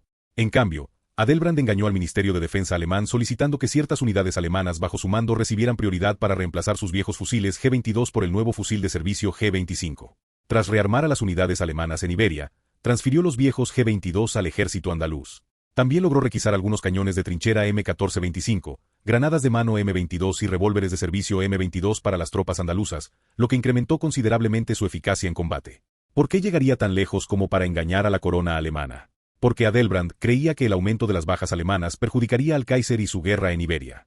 Con el tiempo, las estadísticas reales de las bajas alemanas llegarían a la patria, y para entonces, incluso los más fervientes partidarios del Kaiser cuestionarían el conflicto en curso en Iberia. Temiendo los conflictos internos que se producirían a raíz de algo así, Adelbrand planeó armar y entrenar al ejército real andaluz para que adoptara un enfoque más de primera línea, mientras que el ejército imperial alemán volvía a asumir el papel de asesores militares. Para ello, Adelbrand había intensificado sus esfuerzos de propaganda para reclutar ibéricos, tanto musulmanes como católicos, en el ejército. Hoy se graduaba la primera promoción mixta de oficiales. En un acto de desafío al terrorismo católico, Adelbrand había enviado al general Ziyad Yais a dar un discurso a los nuevos oficiales del Real Ejército andaluz. Si bien Adelbrand era el dictador interino de Al-Ándalus entre bastidores, Ziyad era la cara visible del nuevo régimen, y sus palabras inspirarían más a las tropas que las del hombre al que la mayoría de los ibéricos consideraban un simple asesor militar extranjero. Adelbrand incluso llegó a atribuir sus logros al general andalusí, lo que le valió fama entre los musulmanes, pero gran infamia entre los católicos. Sin querer, esto provocó que se pintara una diana en la espalda del hombre. Si bien el papado había aprendido la lección sobre atacar a la familia de Berengar, había recurrido a la táctica turbia de ofrecer recompensas por las cabezas de sus subordinados. La suma ofrecida por la cabeza de Ziyad era tan grande que incluso el pacifista más devoto se volvería contra el gobernador militar. Así, entre los nuevos oficiales que celebraban su graduación, había un joven católico que ocultaba algo siniestro bajo su chaqueta. Miró fijamente a su objetivo, quien subió al escenario y comenzó a pronunciar su discurso. Ziyad se mantuvo tranquilo al situarse frente a los oficiales andaluces. Los observó y sonrió. Sus uniformes eran similares a los que vestía el ejército otomano durante la guerra ruso-turca de 1877, en la vida pasada de Berengario. Tras captar la atención de todos, el general andaluz habló. Es un gran honor para mí estar aquí hoy, hablando ante la próxima generación de soldados andaluces. Desde que asumí mi cargo actual, mi objetivo ha sido poner fin a las hostilidades entre musulmanes y católicos en la península ibérica. Desafortunadamente, el papado continúa alimentando el odio en los corazones de sus seguidores, lo que ha dado lugar a la brutal campaña que nos vemos obligados a enfrentar hoy. Sin embargo, al observarlos a todos y ver que muchos de ustedes son católicos que han dejado de lado su amargura para contribuir a la reconstrucción de la península ibérica, convirtiéndola en un nuevo y glorioso reino, no puedo evitar sentirme orgulloso de los sacrificios que sus antepasados han hecho para lograr este nivel de unidad. Debemos dejar de pensar en nosotros mismos como cristianos y musulmanes, y considerarnos, en cambio, como un solo pueblo de Iberia. Todos ustedes representan esa visión, y espero con ansias el futuro que podemos crear juntos. No les mentiré. Las batallas que librarán pondrán a prueba su fe en la humanidad. Los fanáticos católicos que buscan destruir todo lo que representamos han recurrido a tácticas inhumanas para lograr sus objetivos. Sin embargo, no se asusten, tengo buenas noticias. Con la ayuda de nuestros aliados alemanes, hemos recibido nuevo equipo y entrenamiento para ayudar a poner fin a estos ataques. El amanecer es más oscuro justo antes del amanecer, pero creo que juntos podemos ver la luz de Iberia una vez más. Les agradezco a todo su servicio y espero con ansias los resultados que alcancen en sus carreras militares. Tras decir esto, Ziyad bajó del escenario y se reunió con los soldados del cuerpo de cadetes que se graduaban para la nueva generación de oficiales del ejército. Les estrechó la mano y conversó con cada uno sobre su opinión sobre el conflicto actual. Finalmente, llegó hasta el joven que escondía una granada bajo la chaqueta y también le estrechó la mano. El hombre tenía una expresión severa mientras gritaba a gritos para que todos pudieran oírlo. ¡Dios mío! Ziyad inmediatamente entró en pánico y sus guardaespaldas intentaron empujarlo a un lado, pero ya era demasiado tarde. La granada detonó inmediatamente después de que se pronunciaran estas palabras y se cobró las vidas del general andaluz, sus guardaespaldas y el joven que había llevado a cabo el ataque suicida, así como algunos transeúntes inocentes. Este ataque, aunque repentino e inesperado, inicialmente sería motivo de orgullo e inspiración para los rebeldes católicos. En las semanas siguientes, intensificarían sus ataques contra los soldados alemanes y andaluces, quienes continuaban manteniendo la paz en la región. Sin embargo, el asalto revitalizado duraría poco tiempo. Porque cuando el Kaiser supiera que un general al que había puesto al mando de la región había sido asesinado con tanta hazaña, tomaría represalias de la forma más brutal. Sin temer ya la inhumanidad de las armas químicas, Berengario planearía mostrar al mundo el indiscutible poder del ejército alemán y su implacable búsqueda de la victoria. Sin saberlo, el Papa, al instigar estos ataques suicidas contra soldados alemanes y oficiales andaluces, había acarreado para los pueblos católicos de Iberia el peor destino posible. A quienes se resistieron a la voluntad del Kaiser, solo les aguardaba una muerte dolorosa. Capítulo 750. Una feroz represalia. Berengario permaneció incrédulo al oír las palabras que Yasmín le había dirigido. No entendía por qué no le habían informado antes. Este suceso había ocurrido casi 2 semanas antes, y aunque él estaba en su barco en ese momento, había un telégrafo a bordo. No podía explicar por qué no le informaron inmediatamente del ataque. En realidad, solo podía culpar a Linde por la falta de comunicación. Aunque Linde había intentado hablar con él a su regreso a Kufstein y parecía bastante urgente, Berengar estaba demasiado ansioso por comenzar el desarrollo de sus nuevos inventos y, por lo tanto, la dejó de lado mientras se ponía manos a la obra. Aún así, esto no excusaba su sumisión en semejante situación. Si hubiera ocurrido un evento tan importante, debería haberlo obligado a escuchar. Un simple, el general Ziyad ha muerto, habría despertado su interés inmediato. Aunque un valioso títere suyo fue asesinado por los católicos, solo pudo suspirar aliviado de que Adelbrand se hubiera librado de un destino similar. Al final, el mariscal de campo alemán tenía mucha más importancia estratégica que Ziyad. Aún así, No podía permitirse que la audacia de los rebeldes ibéricos en sus ataques suicidas contra oficiales de alto rango, y la intensificación de sus ataques tras la muerte de Ziyad, continuaran. La mirada de Berengar asustó a Yasmín. Recordó la última conversación que tuvo con él, sobre un arma tan letal que temía su uso en el campo de batalla, al menos contra quienes consideraba civilizados. Rápidamente cuestionó su intención al notar que estaba inusualmente tranquilo. No vas a usar esa arma, ¿verdad? Berengario giró su silla y contempló por la ventana la tranquila ciudad que se extendía a sus pies. Observó a la gente en las calles durante un rato en silencio antes de responder finalmente a la pregunta de la mujer. Estos rebeldes han ido demasiado lejos. Inicialmente, solo planeé el uso de armas químicas contra salvajes y criminales. Sin embargo, al participar en ataques suicidas, han demostrado ser igual de astutos. Los católicos ibéricos han mostrado su disposición a dañar a personas importantes para mí. ¿Quién dice que no encontrarán la manera de hacerte daño a ti o a Gassi? Ya no puedo tolerar esta resistencia. Ya he esperado demasiado. Si quieren atacar a mis generales y amigos, no me dejan otra opción que desplegar armas de destrucción masiva contra ellos. Alemania no permitirá que su aliado en Occidente caiga, y por eso debo mostrarle al pueblo ibérico lo que significa resistirse al dominio del sultán y del Kaiser. Si deciden aliarse con Julio, solo les espera una muerte dolorosa. Sí, tráeme a Linde, tengo mucho que hablar con ella. Yasmín no cuestionó las tácticas de Berengar ni desobedeció sus órdenes. Salió rápidamente de la habitación con su hijo en brazos y fue a buscar a la bella pelirroja directora de inteligencia. Berengar contempló a su nueva mascota, quien lo observaba con una mirada inteligente. Se estremeció al ver la horrible expresión en el rostro de Berengar. Era la mirada de un hombre que ignoraba la idea de que toda vida fuera valiosa o tuviera algún significado inherente. Era la mirada fría de un hombre decidido a matar a innumerables personas para lograr sus objetivos. El cachorro de leopardo intentó rugir, como si quisiera comunicarse con su amo. Sin embargo, Berengar simplemente miró a Genseric con una mirada de desdén, como si entendiera lo que la criatura estaba tratando de decirle, y respondió con una lengua viciosa. ¿Qué sabes tú de mis luchas? Solo eres un niño. Genseric hizo un puchero al oír esto, antes de apoyar la cabeza en la almohada donde yacía. No ofendería más a su amo con sus ingenuos comentarios. Tras este intercambio, Linde entró en la habitación con un vestido rojo sangre. Se dio cuenta de que Berengar no estaba de muy buen humor y rápidamente habló sobre su situación actual. Veo que te has enterado del pequeño incidente en Iberia. Dime qué necesitas que haga y lo haré. Berengario apartó la vista de la ventana y la dirigió hacia su esposa favorita. Suspiró profundamente antes de formular la pregunta que le rondaba la mente. ¿Cuánto tiempo nos llevará desplegar armas químicas en Madrid? A Linde no le sorprendió en lo más mínimo que una acción tan ofensiva fuera la respuesta inmediata de Berengar al tomar represalias contra los rebeldes. A diferencia de Yasmín, no desaprobaba su uso y creía que tales armas podían acabar con las guerras mucho más rápido de lo que serían de otro modo. Aunque eran despiadadas y devastadoras, a veces se necesitaba una demostración de fuerza tan abrumadora para acabar con una rebelión. Por ello, esbozó una sonrisa maliciosa al sentarse tranquilamente frente a su esposo. No voy a mentir. Nos llevará un tiempo producir suficientes proyectiles de cloro para arrasar una ciudad. Como saben, estas armas se desarrollaron y probaron recientemente. Todavía se están perfeccionando. Necesitarán cientos, si no miles, de estos proyectiles para producir suficiente gas para exterminar toda la vida en Madrid. Olvidaron que sus fábricas ya están trabajando a destajo para producir sus últimos diseños de armas, destinados a reemplazar las armas que sus soldados usan actualmente en el campo de batalla. Nuestra mano de obra y producción industrial son limitadas. Berengario asintió mientras servía un par de copas para él y su esposa favorita. Le sorprendió un poco que ella no pareciera reacia a la idea de exterminar una ciudad. No pudo evitar preguntarle al respecto. Sinceramente pensé que habrías reaccionado de forma diferente cuando escuchaste que quería tomar represalias destruyendo una ciudad. Linde se burló mientras tomaba con alegría la bebida de las manos de Berengar y bebía con elegancia. Lo reprendió por sus suposiciones, dejando clara su postura. No sería la primera ciudad que aniquilas. ¿Recuerdas Florencia? Sinceramente, creo que estas nuevas armas tuyas serán efectivas para terminar la guerra. Claro, son innecesariamente crueles y matarán a decenas de miles de inocentes al desplegarlas, pero no necesito decirte cuánto hemos invertido en esta campaña ibérica.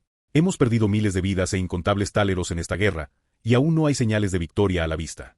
Tal como van las cosas, no me sorprendería que nos quedáramos atrapados en Iberia otros 10 o 20 años.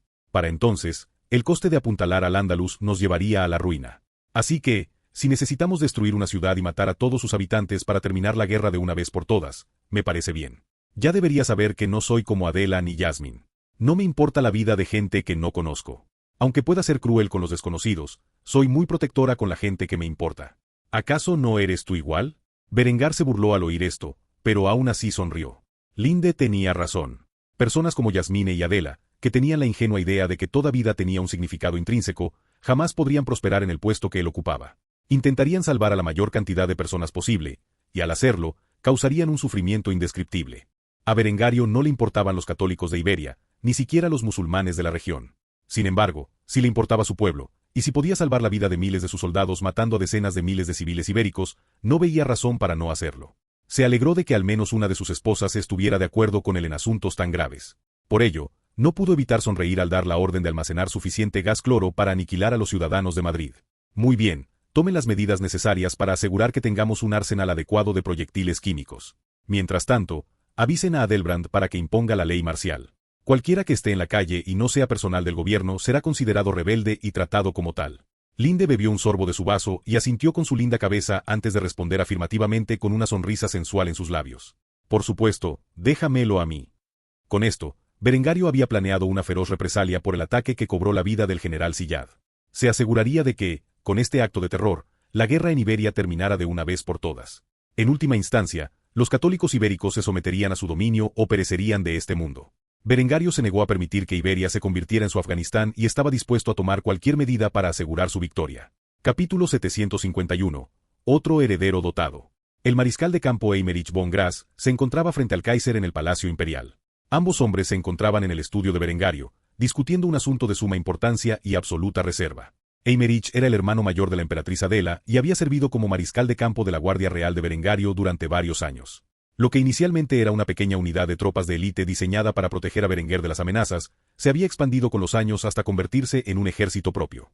Para entonces, existía un cuerpo entero dentro de las filas de la Reichsgarde, también conocida como la Guardia Imperial. Si bien el ejército imperial alemán era la principal fuerza de defensa terrestre de la nación, leal al imperio alemán, la Reichsgarde existía como la fuerza armada personal del Kaiser y, por extensión, de la dinastía von Kufstein. Quienes se unían a las filas de la Reichsgarde eran la élite entre los soldados alemanes. Debían cumplir numerosos requisitos físicos, como una altura mínima de 1,80 metros y una visión perfecta. Estos hombres eran fervientemente leales al Kaiser y no temían acatar ninguna orden, por cruel e inhumana que fuera. Eymerich era el líder de la Reichsgarde, superado solo por el Kaiser en autoridad. Había estado ocupado estos últimos años dirigiendo la unidad en sus operaciones por todo el mundo, principalmente en conflictos coloniales. Con la guerra de Iberia entrando en una nueva etapa, Berengario consideró que lo mejor era desplegar la Reichsgarde en la región para sofocar por completo la resistencia contra su gobierno. Por ello, con una expresión estoica en el rostro, comenzó a hablar con su primo menor. Mariscal de campo, lo he convocado hoy porque, como sabrá, la rebelión en Iberia se ha descontrolado. Adelbrand no ha logrado sofocar los disturbios, y por ello, he decidido desplegarlo en el Teatro de Operaciones Ibérico para que emprenda las acciones necesarias para poner fin a esta locura. Lo que estoy a punto de ordenarles que hagan será un acto de extrema crueldad, decenas de miles de personas inocentes morirán, pero este esfuerzo debe llevarse a cabo para demostrar al papado y a la Iglesia Católica en su conjunto que la resistencia contra mi gobierno no será tolerada. Eymerich asintió con la cabeza en señal afirmativa a las palabras pronunciadas por el Kaiser antes de manifestar su conformidad con las órdenes. Solo dime qué debo hacer, y mis hombres lo harán. No tienes por qué cuestionar la lealtad de la Reichsgarde. Las órdenes del Kaiser son irreprochables. Berengario sonrió cruelmente al oír estas palabras y asintió 3 veces. Tras ello, dio órdenes al joven mariscal de campo. Como ya saben, el uso de armas químicas en Sudáfrica ha demostrado ser un medio eficaz para aniquilar al enemigo. En este preciso momento, nuestras instalaciones están fabricando un vasto arsenal de este tipo de armas. Pasarán meses antes de que tengamos suficientes para llevar a cabo la operación que tengo en mente. Sin embargo, sus órdenes son usar estas armas químicas para gasear la ciudad de Madrid y someterla. Una vez que los habitantes de la ciudad hayan muerto y el gas se haya disipado, deberás tomarla y usarla como base de operaciones para tus hombres mientras arrasan la península ibérica y eliminan cualquier resistencia que quede en pie. No se equivoquen, nuestra red de propaganda usará este ataque como una amenaza contra quienes aún optan por rebelarse. Resistan, y su ciudad será aniquilada. Ese es el mensaje que se transmitirá. Los católicos han ido demasiado lejos esta vez, y es hora de que pongamos fin a su mezquina rebelión. Eymerich inmediatamente saludó al Kaiser de la manera que era tan común entre los militares alemanes, antes de expresar su aceptación de las órdenes que le habían dado. Sí, mi Kaiser. Berengar devolvió el saludo antes de darle más órdenes al hombre. Mientras esperamos a que se fabriquen las armas químicas, deben ir a las zonas de Iberia donde se producen los combates más intensos y aniquilar las aldeas que opongan mayor resistencia. Me gustaría ver cuánto tiempo la gente de Iberia sigue apoyando a los rebeldes cuando pagan por ello con sus vidas. Eymerich asintió con la cabeza una vez más antes de responder a estas órdenes. Juro que haré todo lo posible para eliminar la rebelión. Desde los Pirineos hasta el Atlántico, utilizaré todos los medios necesarios para aplastar la resistencia católica. Berengar sonrió y asintió con la cabeza antes de darle una palmadita en el hombro al hombre. Tengo plena confianza en ti, mi querido primo. Si Adelbrand te causa algún problema, Simplemente dile que eres el representante de la voluntad del Kaiser y que no le corresponde impedir tu ataque. Me ha quedado claro que su aprecio por la vida de los civiles ha prolongado esta guerra más de lo que debería haber sido. Los católicos aceptarán mi mandato o serán eliminados. No hay otra opción. Ahora ve y prepárate para el viaje. Tengo otros asuntos que atender. Eymerich saludó al Kaiser una vez más antes de salir de su despacho. Al salir de la habitación, se encontró con su hermana menor, Adela, que estaba en la puerta. Sonrió y saludó a la mujer al pasar junto a ella. Su Majestad, me alegro de verle. Ha pasado un tiempo desde nuestro último encuentro. Adela inmediatamente infló sus mejillas haciendo un puchero mientras regañaba a su hermano mayor por ser tan formal. Eymerich, soy tu hermana. No tienes por qué ser tan amable conmigo. ¿Por qué siempre eres tan educado conmigo? Eymerich se sorprendió un poco cuando escuchó esto de su hermana antes de responder. Le pido disculpas, Majestad, pero usted es la emperatriz. Al igual que debo mostrarle respeto al Kaiser a pesar de ser mi prima, yo también debo mostrarle el respeto que se merece. Si me disculpa, tengo asuntos importantes que atender. Tendremos que volver a vernos más tarde. Adela frunció el ceño al ver a su propio hermano tan educado. Si se tratara de su otro hermano, Gerard, sabía que no sería tan formal con ella. Claro que Gerard siempre había sido un poco tímido. Incluso había intentado impedir su compromiso con Berengario en una ocasión. Eymerich no era como su hermano. Era mucho más ambicioso y sabía a quién inclinarse y a quién pisotear. Tras despedir a su hermano, Adela visitó a Berengar en su oficina, donde el hombre trabajaba arduamente, firmando su aprobación en varios documentos. Observó al hombre y sus acciones durante un rato antes de anunciar su presencia. Berengar, ¿tienes un minuto? Berengario levantó la vista y vio a su preciosa esposa frente a él. Sonrió de inmediato al verla y dejó la pluma. Adela, mi querida, ¿qué puedo hacer por ti? La mujer suspiró antes de sentarse frente a Berengario. Tras hacerlo, le explicó el motivo de su visita. Se trata de Christopher. Los profesores de su clase dicen que nuestro hijo es un niño muy talentoso. Quizás no tanto como Hans, pero parece estar muy por delante del resto de los alumnos. Hablan de que supere a sus compañeros unos cuantos cursos, como lo ha hecho Hans. Berengar pareció ligeramente sorprendido al oír esto. Se esforzaba por pasar el mayor tiempo posible con sus hijos, pero con su horario y la cantidad de hijos que tenía, era difícil. No sabía que Christopher era un genio, como su medio hermano mayor. Obviamente, no sería en la misma medida, pero parece que la inteligencia venía de familia. Quizás fuera su propio ADN, y no el de Linde, como había sospechado inicialmente debido a la excepcional inteligencia de Hans y Helga. Aunque la naturaleza de este don confundió un poco a Berengario, ya que su padre no era un hombre brillante, y antes de su reencarnación, el Berengario de este mundo era un tonto. El Kaiser no lo comprendía, pero decidió no importarle. No era biólogo y, por lo tanto, no tenía los medios para estudiar a fondo sus genes y determinar si la hiperinteligencia formaba parte de su linaje o del de Linde. Solo sabía que tenía dos herederos potenciales con talento, y por eso sonrió antes de asentir con la cabeza en señal de aprobación a las sugerencias de los profesores. Bueno, si sus profesores dicen que sería lo mejor, entonces no veo razón para retener al chico. Tienen mi permiso para avanzarlo unos grados. Adela lució una bonita sonrisa antes de inclinarse sobre el escritorio y besar a Berengar en la mejilla. Se sonrojó levemente al retirar los labios y salir de la habitación, dejando solo una frase. Usted es el mejor. Después de decir eso, Adela desapareció rápidamente, dejando a Berengar con una sonrisa en su rostro mientras regresaba al trabajo. Capítulo 752. Sueños del pasado, parte 4. Mizuno Ai estaba sentada frente a un joven normal y corriente. Si podía decir que tenía una cualidad física que lo redimía, era su enorme musculatura. Para entonces, ella y Julian se conocían desde hacía unos 3 meses, y hoy era un sábado cualquiera. Desde que conoció a Julian, Ai había tenido muchos problemas para convencerlo de que abandonara su exilio autoimpuesto en la biblioteca de West Point. Sinceramente, no entendía cómo era capaz de vivir con la menor interacción humana posible. Julian era prácticamente un ermitaño fuera de sus estudios y de los eventos sociales obligatorios de la academia. Tanto Ai como Julian tenían la agenda libre este fin de semana, y por eso, ella lo había sacado de la biblioteca y lo había llevado a un parque de diversiones en la ciudad. Fue solo ahora que empezó a comprender la magnitud de la ansiedad social de Julian. Ai observó atentamente el sudor de la frente de Julian mientras luchaba por lidiar con la multitud.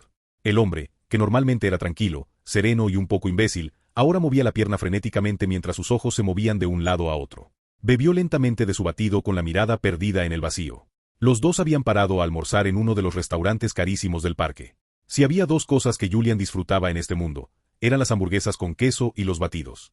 Claro, nunca podía permitirse los precios de la comida del parque de atracciones, y por eso, Ai había pagado su comida, igual que ella con su entrada.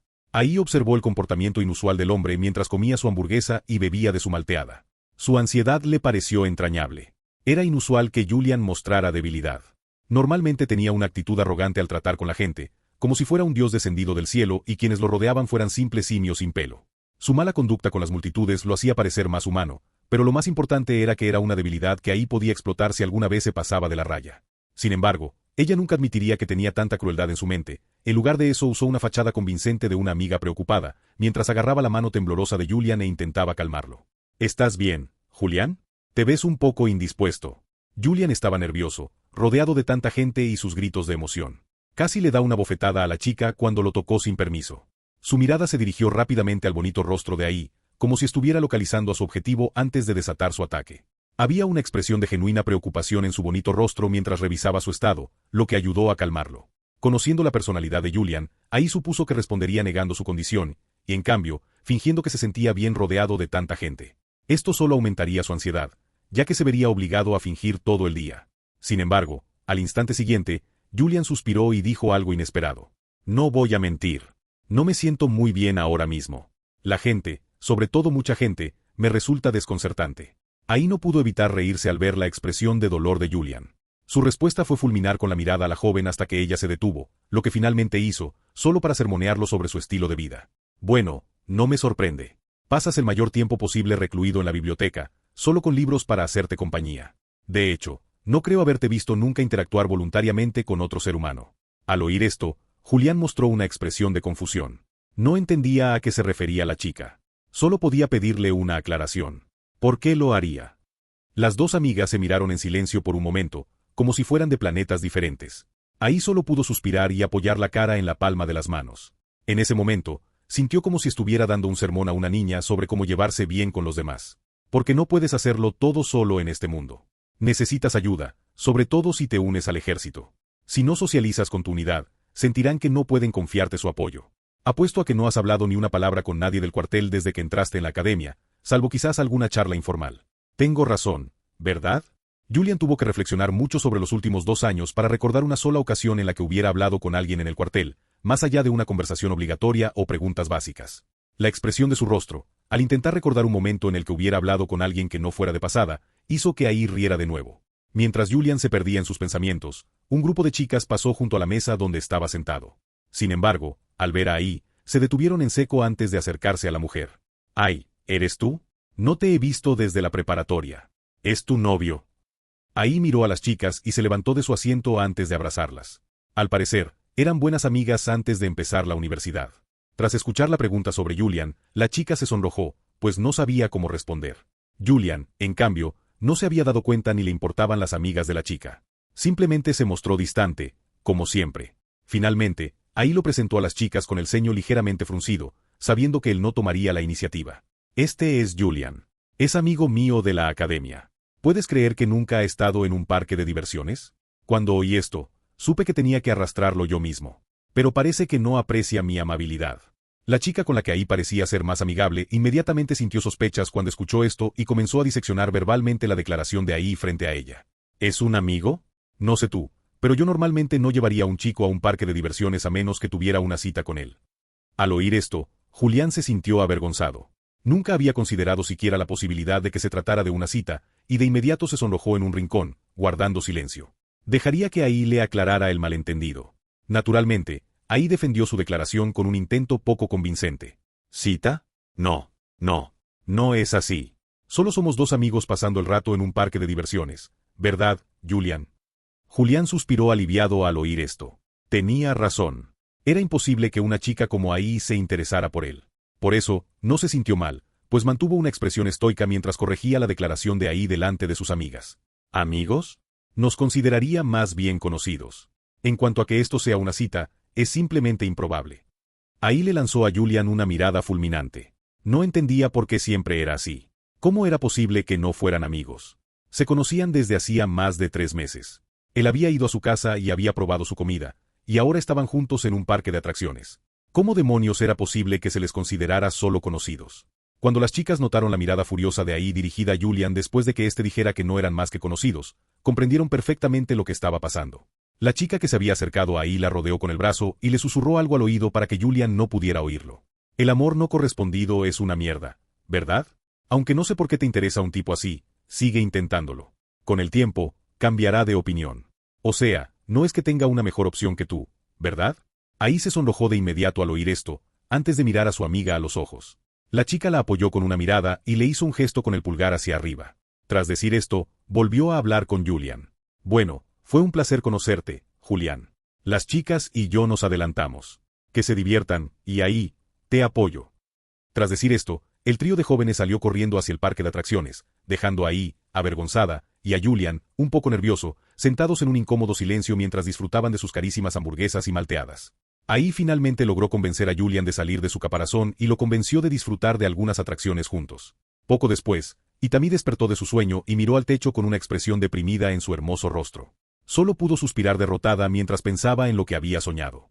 Julian, maldito idiota. Probablemente ni siquiera te diste cuenta hasta el día de tu muerte de que esa se suponía que sería nuestra primera cita. Se dio la vuelta en su futón y se recostó de lado mientras intentaba volver a dormirse. Sin embargo, esa noche, Itami no pudo descansar más y permaneció despierta hasta que salió el sol, preguntándose por qué Julian nunca había comprendido sus sentimientos. Capítulo 753. Conseguir un hermano menor parte 2. Noemí, sentada en el aula, miraba desde su asiento hacia el príncipe imperial, prestando atención a la clase. Tenía una amplia sonrisa mientras admiraba al niño al que había estado preparando para convertirse en su hermano menor. En cualquier momento, sonaría la campana y comenzaría la hora del almuerzo. Había preparado una comida especial para el príncipe imperial, con la esperanza de que volviera a disfrutar de su cocina. Efectivamente, sonó el timbre y la maestra detuvo la clase. Los niños se reunieron en sus grupos y se dirigieron al comedor. Noemí se acercó a Hans antes de que pudiera escapar de sus garras y sonrió antes de entregarle su almuerzo casero. Hansi, ¿quieres almorzar conmigo? Preparé tu plato favorito. Hans se sintió desconcertado al oír el apodo cariñoso que la chica le había puesto. Desde que empezó a interactuar con ella, se había vuelto cada vez más amigable, aunque no le importaba, pues lo consentía mucho, igual que su madre. Finalmente, decidió aceptar la oferta y ambos se dirigieron a la cafetería, donde la chica sacó su comida y se la entregó al chico. El plato era una cazuela casera de pollo búfalo con queso. No se trataba de una comida de alta cocina preparada por un chef experto como la que Hans solía comer. En cambio, era un plato popular entre las familias comunes, y como nunca pudo probar estas cosas fuera de la influencia de Noemi, decidió guardar el almuerzo que su madre le había preparado. Noemi sacó una parrilla portátil y encendió el carbón, donde calentó el plato en un recipiente de metal. Mientras Hans salivaba ante la idea de comer la cazuela casera de Noemi, alguien lo observó desde la entrada. Como príncipe imperial, Hans tenía privilegios especiales, y uno de ellos era recibir visitas extraescolares durante el almuerzo. Verónica contempló a la belleza húngara calentando la comida para el príncipe y frunció el ceño. Había recorrido todo el camino desde su prestigiosa escuela de niñas para visitar a su prometido y compartir una comida con él, y sin embargo, alguna prostituta se había apoderado de él mientras ella estaba ausente. ¿Por qué Hans nunca le mencionó a esta chica? ¿Quién era y cómo la conoció? ¿Qué planes tenía? Todos estos pensamientos rondaban la cabeza de Verónica mientras los veía charlar con sonrisas alegres. ¿Hans sonreía? ¿Por qué nunca lo hacía delante de ella? Verónica perdió la compostura al ver a la pelirroja tetona alimentar al niño con su cuchara. Contempló la escena y dejó caer su lonchera, que cayó al suelo con un ruido metálico. Ven aquí, Hansi, deja que tu hermana mayor te alimente. Abre bien la boca.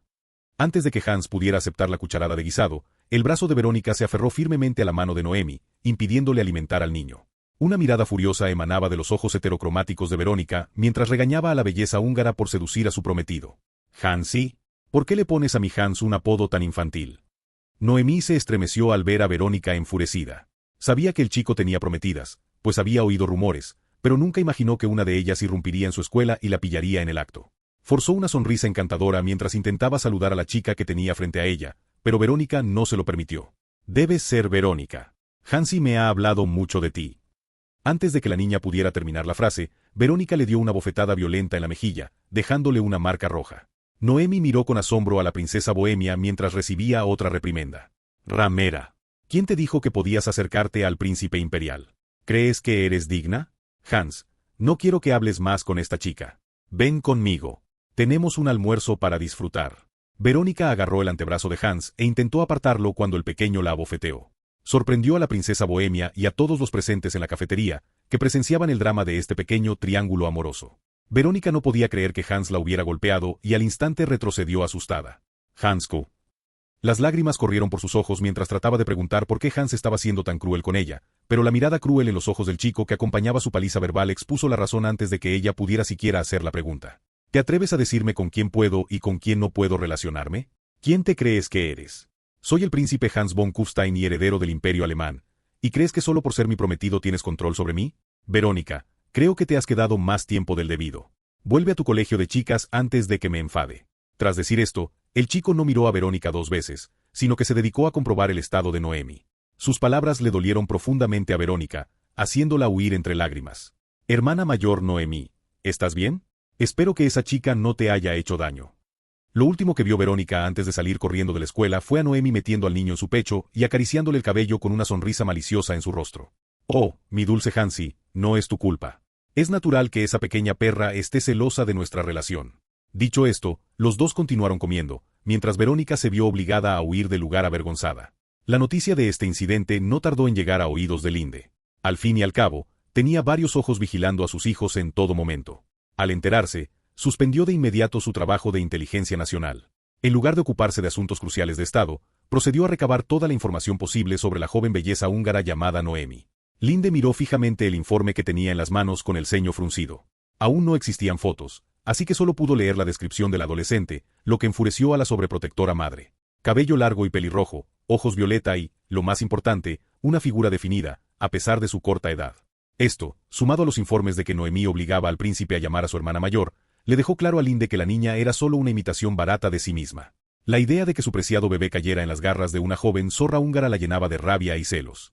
Hans era aún un niño pequeño que necesitaba a su mamá, así que ¿por qué buscaba una versión más joven de sí misma tan pronto?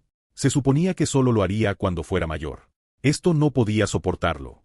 Linde no tuvo más remedio que reunirse cara a cara con esta chica y ver qué planes tenía para su precioso bebé. En ese momento, Linde se encontraba en su oficina en la sede de la inteligencia imperial. Tras leer el informe y tomar una decisión, salió de la habitación en busca de una persona en particular. Pronto encontró a una joven rubia, su secretaria. Esta mujer estaba preparando una taza de café, que Linde detuvo inmediatamente para darle otra orden. Quiero que encuentres a esa Basol y Noemi y que invites a la pequeña zorra al palacio. Espero verla pronto.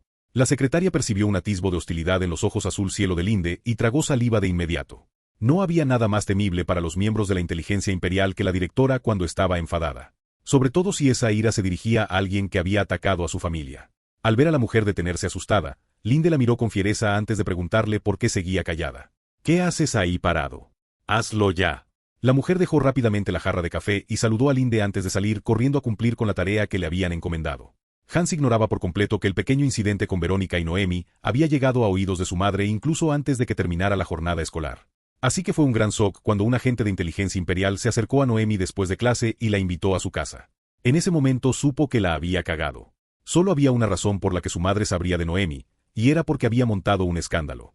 Hans temía la idea de lo que su madre podría hacerle al enterarse de su relación ilícita con una extranjera. Así, mientras miembros de la inteligencia imperial los conducían de vuelta al palacio, Hans y Noemi temblaban de miedo. Capítulo 754. Conseguir un hermano menor parte 3. Linde estaba sentada en un sofá de 2 plazas con una pierna cruzada sobre la otra. Lucía una hermosa sonrisa en su exquisito rostro, mientras que las joyas de oro blanco y topacio azul cielo que lucía brillaban bajo la luz del sol que se filtraba por las ventanas cercanas. Se había esmerado en su apariencia para este encuentro con la joven prostituta húngara que perseguía a su hijo de 7 años. Incluso Noemi quedó impresionada por la despampanante apariencia de la mujer mientras bebía café en una taza de té. Aunque la chica temblaba de miedo por lo que pudiera sucederle. Un escuadrón de guardias de la inteligencia imperial la escoltó hasta el palacio, y por el aspecto de la mujer sentada frente a ella, se trataba de un interrogatorio. Linde se dio cuenta de que la adolescente se sentía intimidada por su presencia, lo que la hizo sonreír mientras le explicaba todo lo que sabía. Basol y Noemi, de 13 años, nacido el 2 de julio de 1412. Nacido en el vecino reino de Hungría, en el seno de una importante familia noble, emigró a Alemania hace menos de un año tras sufrir reveses económicos a causa de las sanciones económicas impuestas por la Iglesia Católica. Tiene una hermana mayor fallecida y un hermano mayor vivo, heredero de las tierras de su familia. Actualmente, estás al cuidado de una sirvienta de tu familia llamada Dudaslilla, quien actualmente es la amante de un joven oficial alemán de la Guardia Fronteriza. Vives en la ciudad de Kufstein con una cuantiosa pensión de tu familia y asistes a la Real Academia de Kufstein como parte del programa para superdotados. Hace aproximadamente medio año, contactaste por primera vez a mi hijo. Al principio pensé que era solo un amigo que mi pequeño Hans había hecho, pero hoy hiciste un escándalo al provocar un conflicto con la princesa Verónica. Por eso, estoy convencida de que tienes segundas intenciones con mi hijo. Así que, ¿qué tal si me revelas tus intenciones antes de que recurra a métodos más contundentes para descubrir la verdad? A Noemí casi le dio un vuelco el esqueleto al oír a la hermosa pelirroja frente a ella contar con tanta precisión sobre su vida. Cuando esos furiosos ojos azul cielo la miraron, la inexperta chica soltó de inmediato su razonamiento para acercarse a Hans. Siempre he querido un hermanito. Linde y Hans miraron al adolescente con sospecha y confusión cuando ella dijo estas palabras, mientras Linde la interrogaba aún más. ¿Qué quieres decir con eso? Aunque parecía tranquila, la directora de inteligencia agarraba con fuerza los reposamanos de su sofá. Si tuviera un poco más de fuerza, podría partirlos en dos. Esto no pasó desapercibido para Hans ni para Noemi, lo que hizo que la chica respirara hondo antes de expresar sus intenciones con sentido. Soy el menor de mis hermanos, con una hermana y un hermano mayores. Ambos me consentían de pequeño, tanto que siempre quise tener un hermanito para compartir el amor que recibí. En concreto, un hermanito. Cuando vi a Hans por primera vez, era la viva imagen de lo que siempre imaginé para un hermanito. Era tan lindo y demasiado inteligente para su propio bien. Así que lo observé durante varias semanas, intentando encontrar la mejor manera de hablarle. Me di cuenta de que siempre terminaba la comida que le preparaban con una sonrisa de felicidad, excepto los jueves, cuando comía un guiso en particular que parecía no terminarse nunca. Por eso, le preparé un sándwich de atún y se lo di, sabiendo que le interesaría comérselo, en lugar de lo que le prepararon ese día.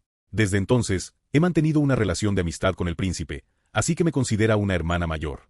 Hans no era idiota. Había adivinado las intenciones de la chica desde que la conoció.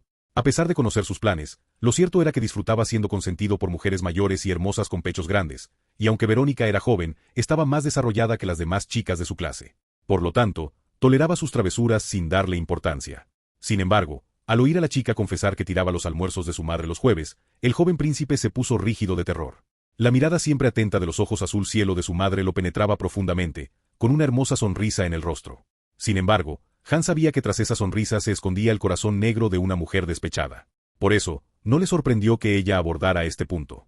Hans, ¿es cierto lo que dice esta chica? Estás tirando mis almuerzos y comiendo su comida. Hans bajó la cabeza, temeroso de encontrarse con la mirada cruel de Linde.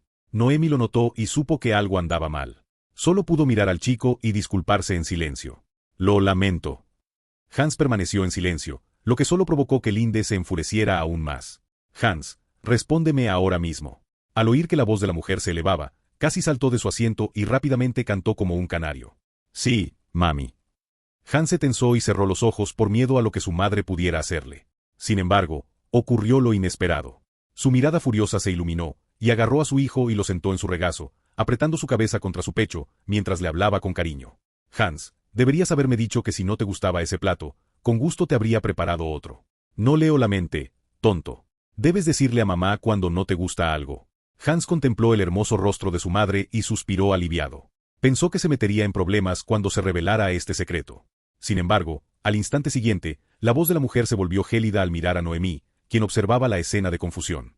En cuanto a ti, te disculparás con mi nuera por haber armado un escándalo y luego no volverás a hablarle a mi pequeño Hans.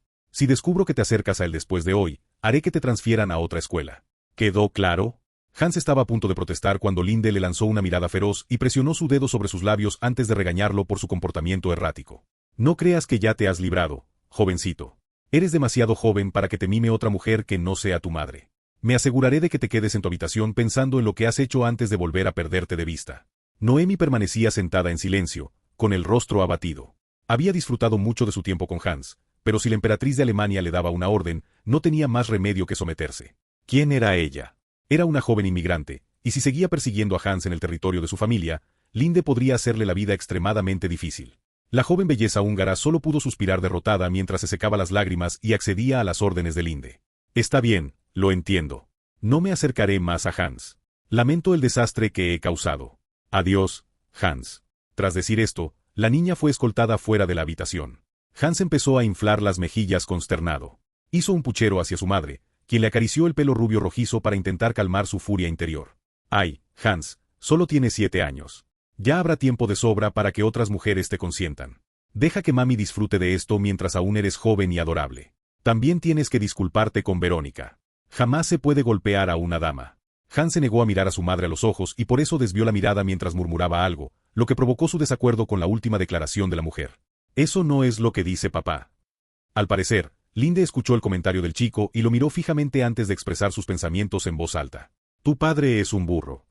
Linde estaba siendo un poco hipócrita, pues era masoquista y le encantaba que su amo la castigara. Sin embargo, no podía decirle fácilmente a su hijo pequeño que estaba bien ser rudo con una mujer cuando ella lo consentía. Era demasiado joven para tener esa conversación. Hans, sin embargo, miró a su madre con asombro antes de cuestionar lo que la mujer acababa de decir. Creí que amabas a papá. En respuesta a esta pregunta, Linde miró a su hijo con confusión en sus ojos celestes. ¿Qué había dicho que implicaba que no amaba a Berengar? Rápidamente aclaró su postura para que el niño no tuviera ninguna duda sobre la relación entre sus padres.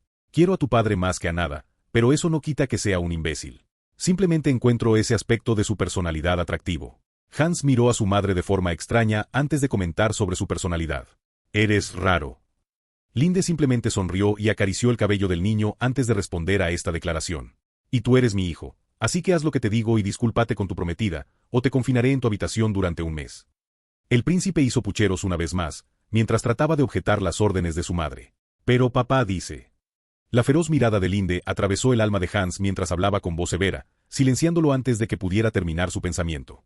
No me importa lo que diga tu padre, harás lo que yo diga. Hans solo pudo agachar la cabeza, derrotado, y acceder a la petición de su madre. Quizás si Berengar estuviera allí en ese momento, convencería a Linde de que el niño no debía disculparse. Después de todo, lo que decía era en gran parte cierto. Sin embargo, cuando el Kaiser estaba ocupado con el trabajo, Linde tenía autoridad absoluta en lo que se refería a los asuntos domésticos. Por lo tanto, Hans solo podía acercarse a Verónica y disculparse por lo que había dicho, aunque no lo sintiera. Capítulo 755. Introducción al cine y la primera fotografía del mundo.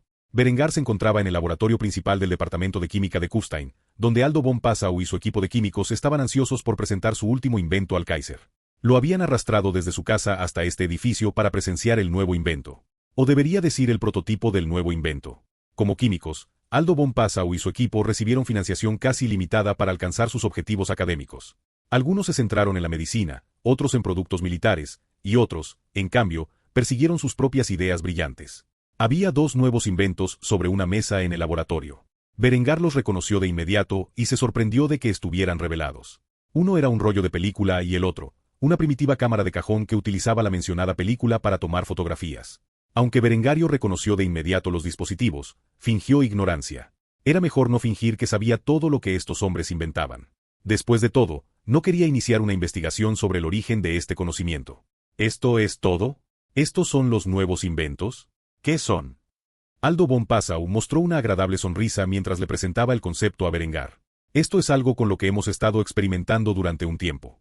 La idea surgió cuando un amigo mío, un artista bastante perezoso, me preguntó, ¿qué pasaría si pudiéramos capturar un momento en una sola imagen, sin necesidad de pinturas?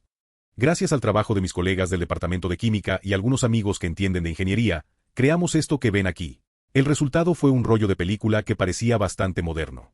Berengar lo recogió y lo observó durante unos instantes antes de pedir una explicación del proceso de fabricación.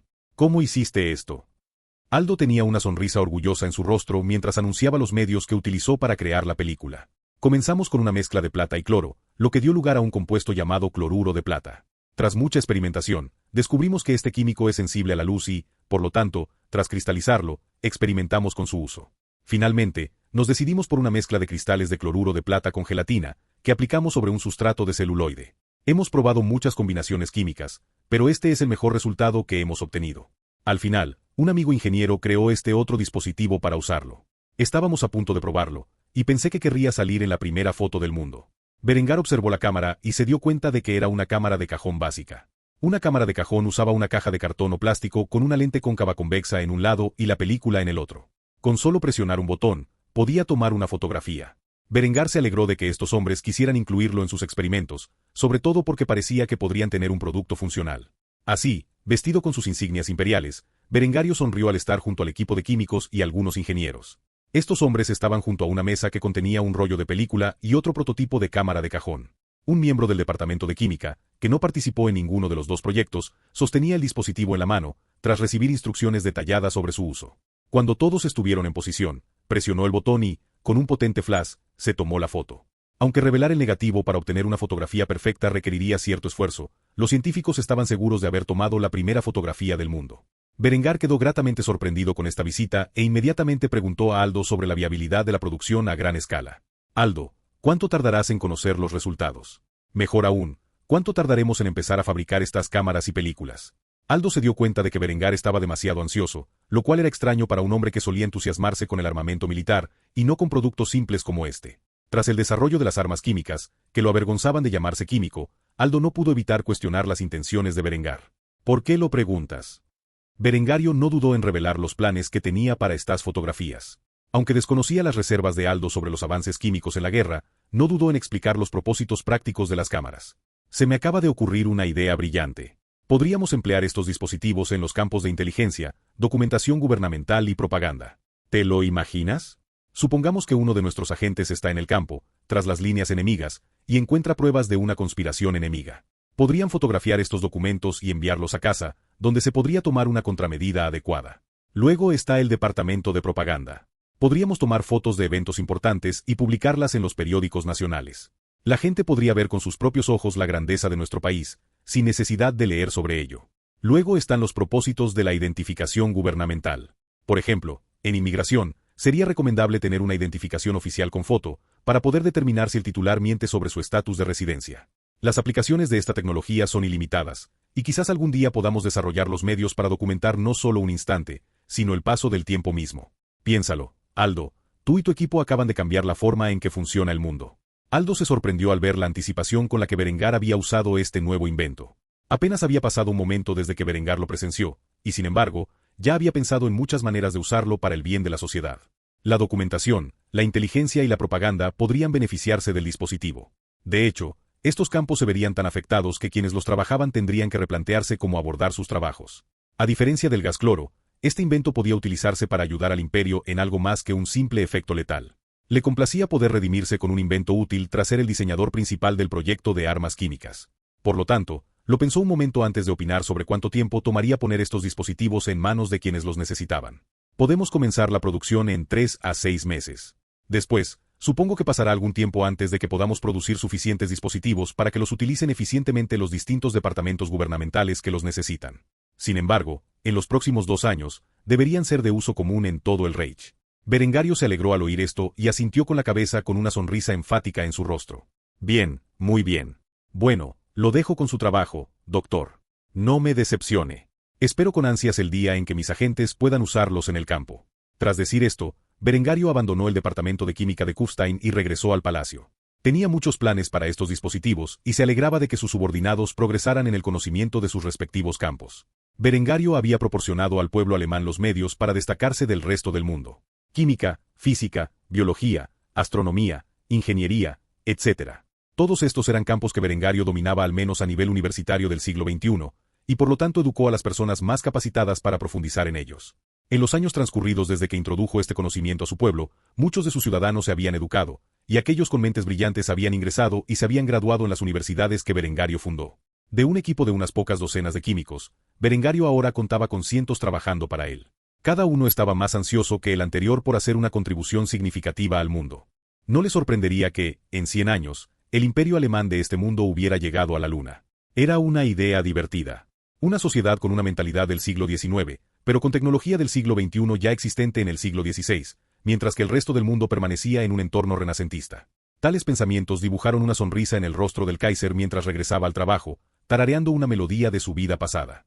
Capítulo 756. Lo que pudo haber sido parte 1. Berengario se dejó caer en la cama con una sonrisa radiante. A su lado yacían 2 mujeres desnudas.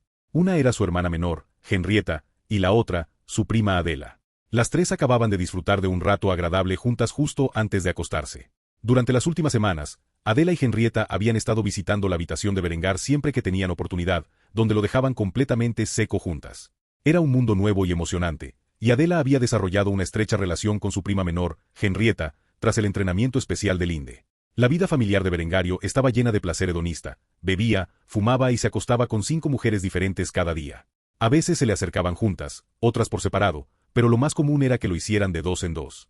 Pasara lo que pasara, cada noche sentía el cálido abrazo de al menos una mujer hermosa a su lado.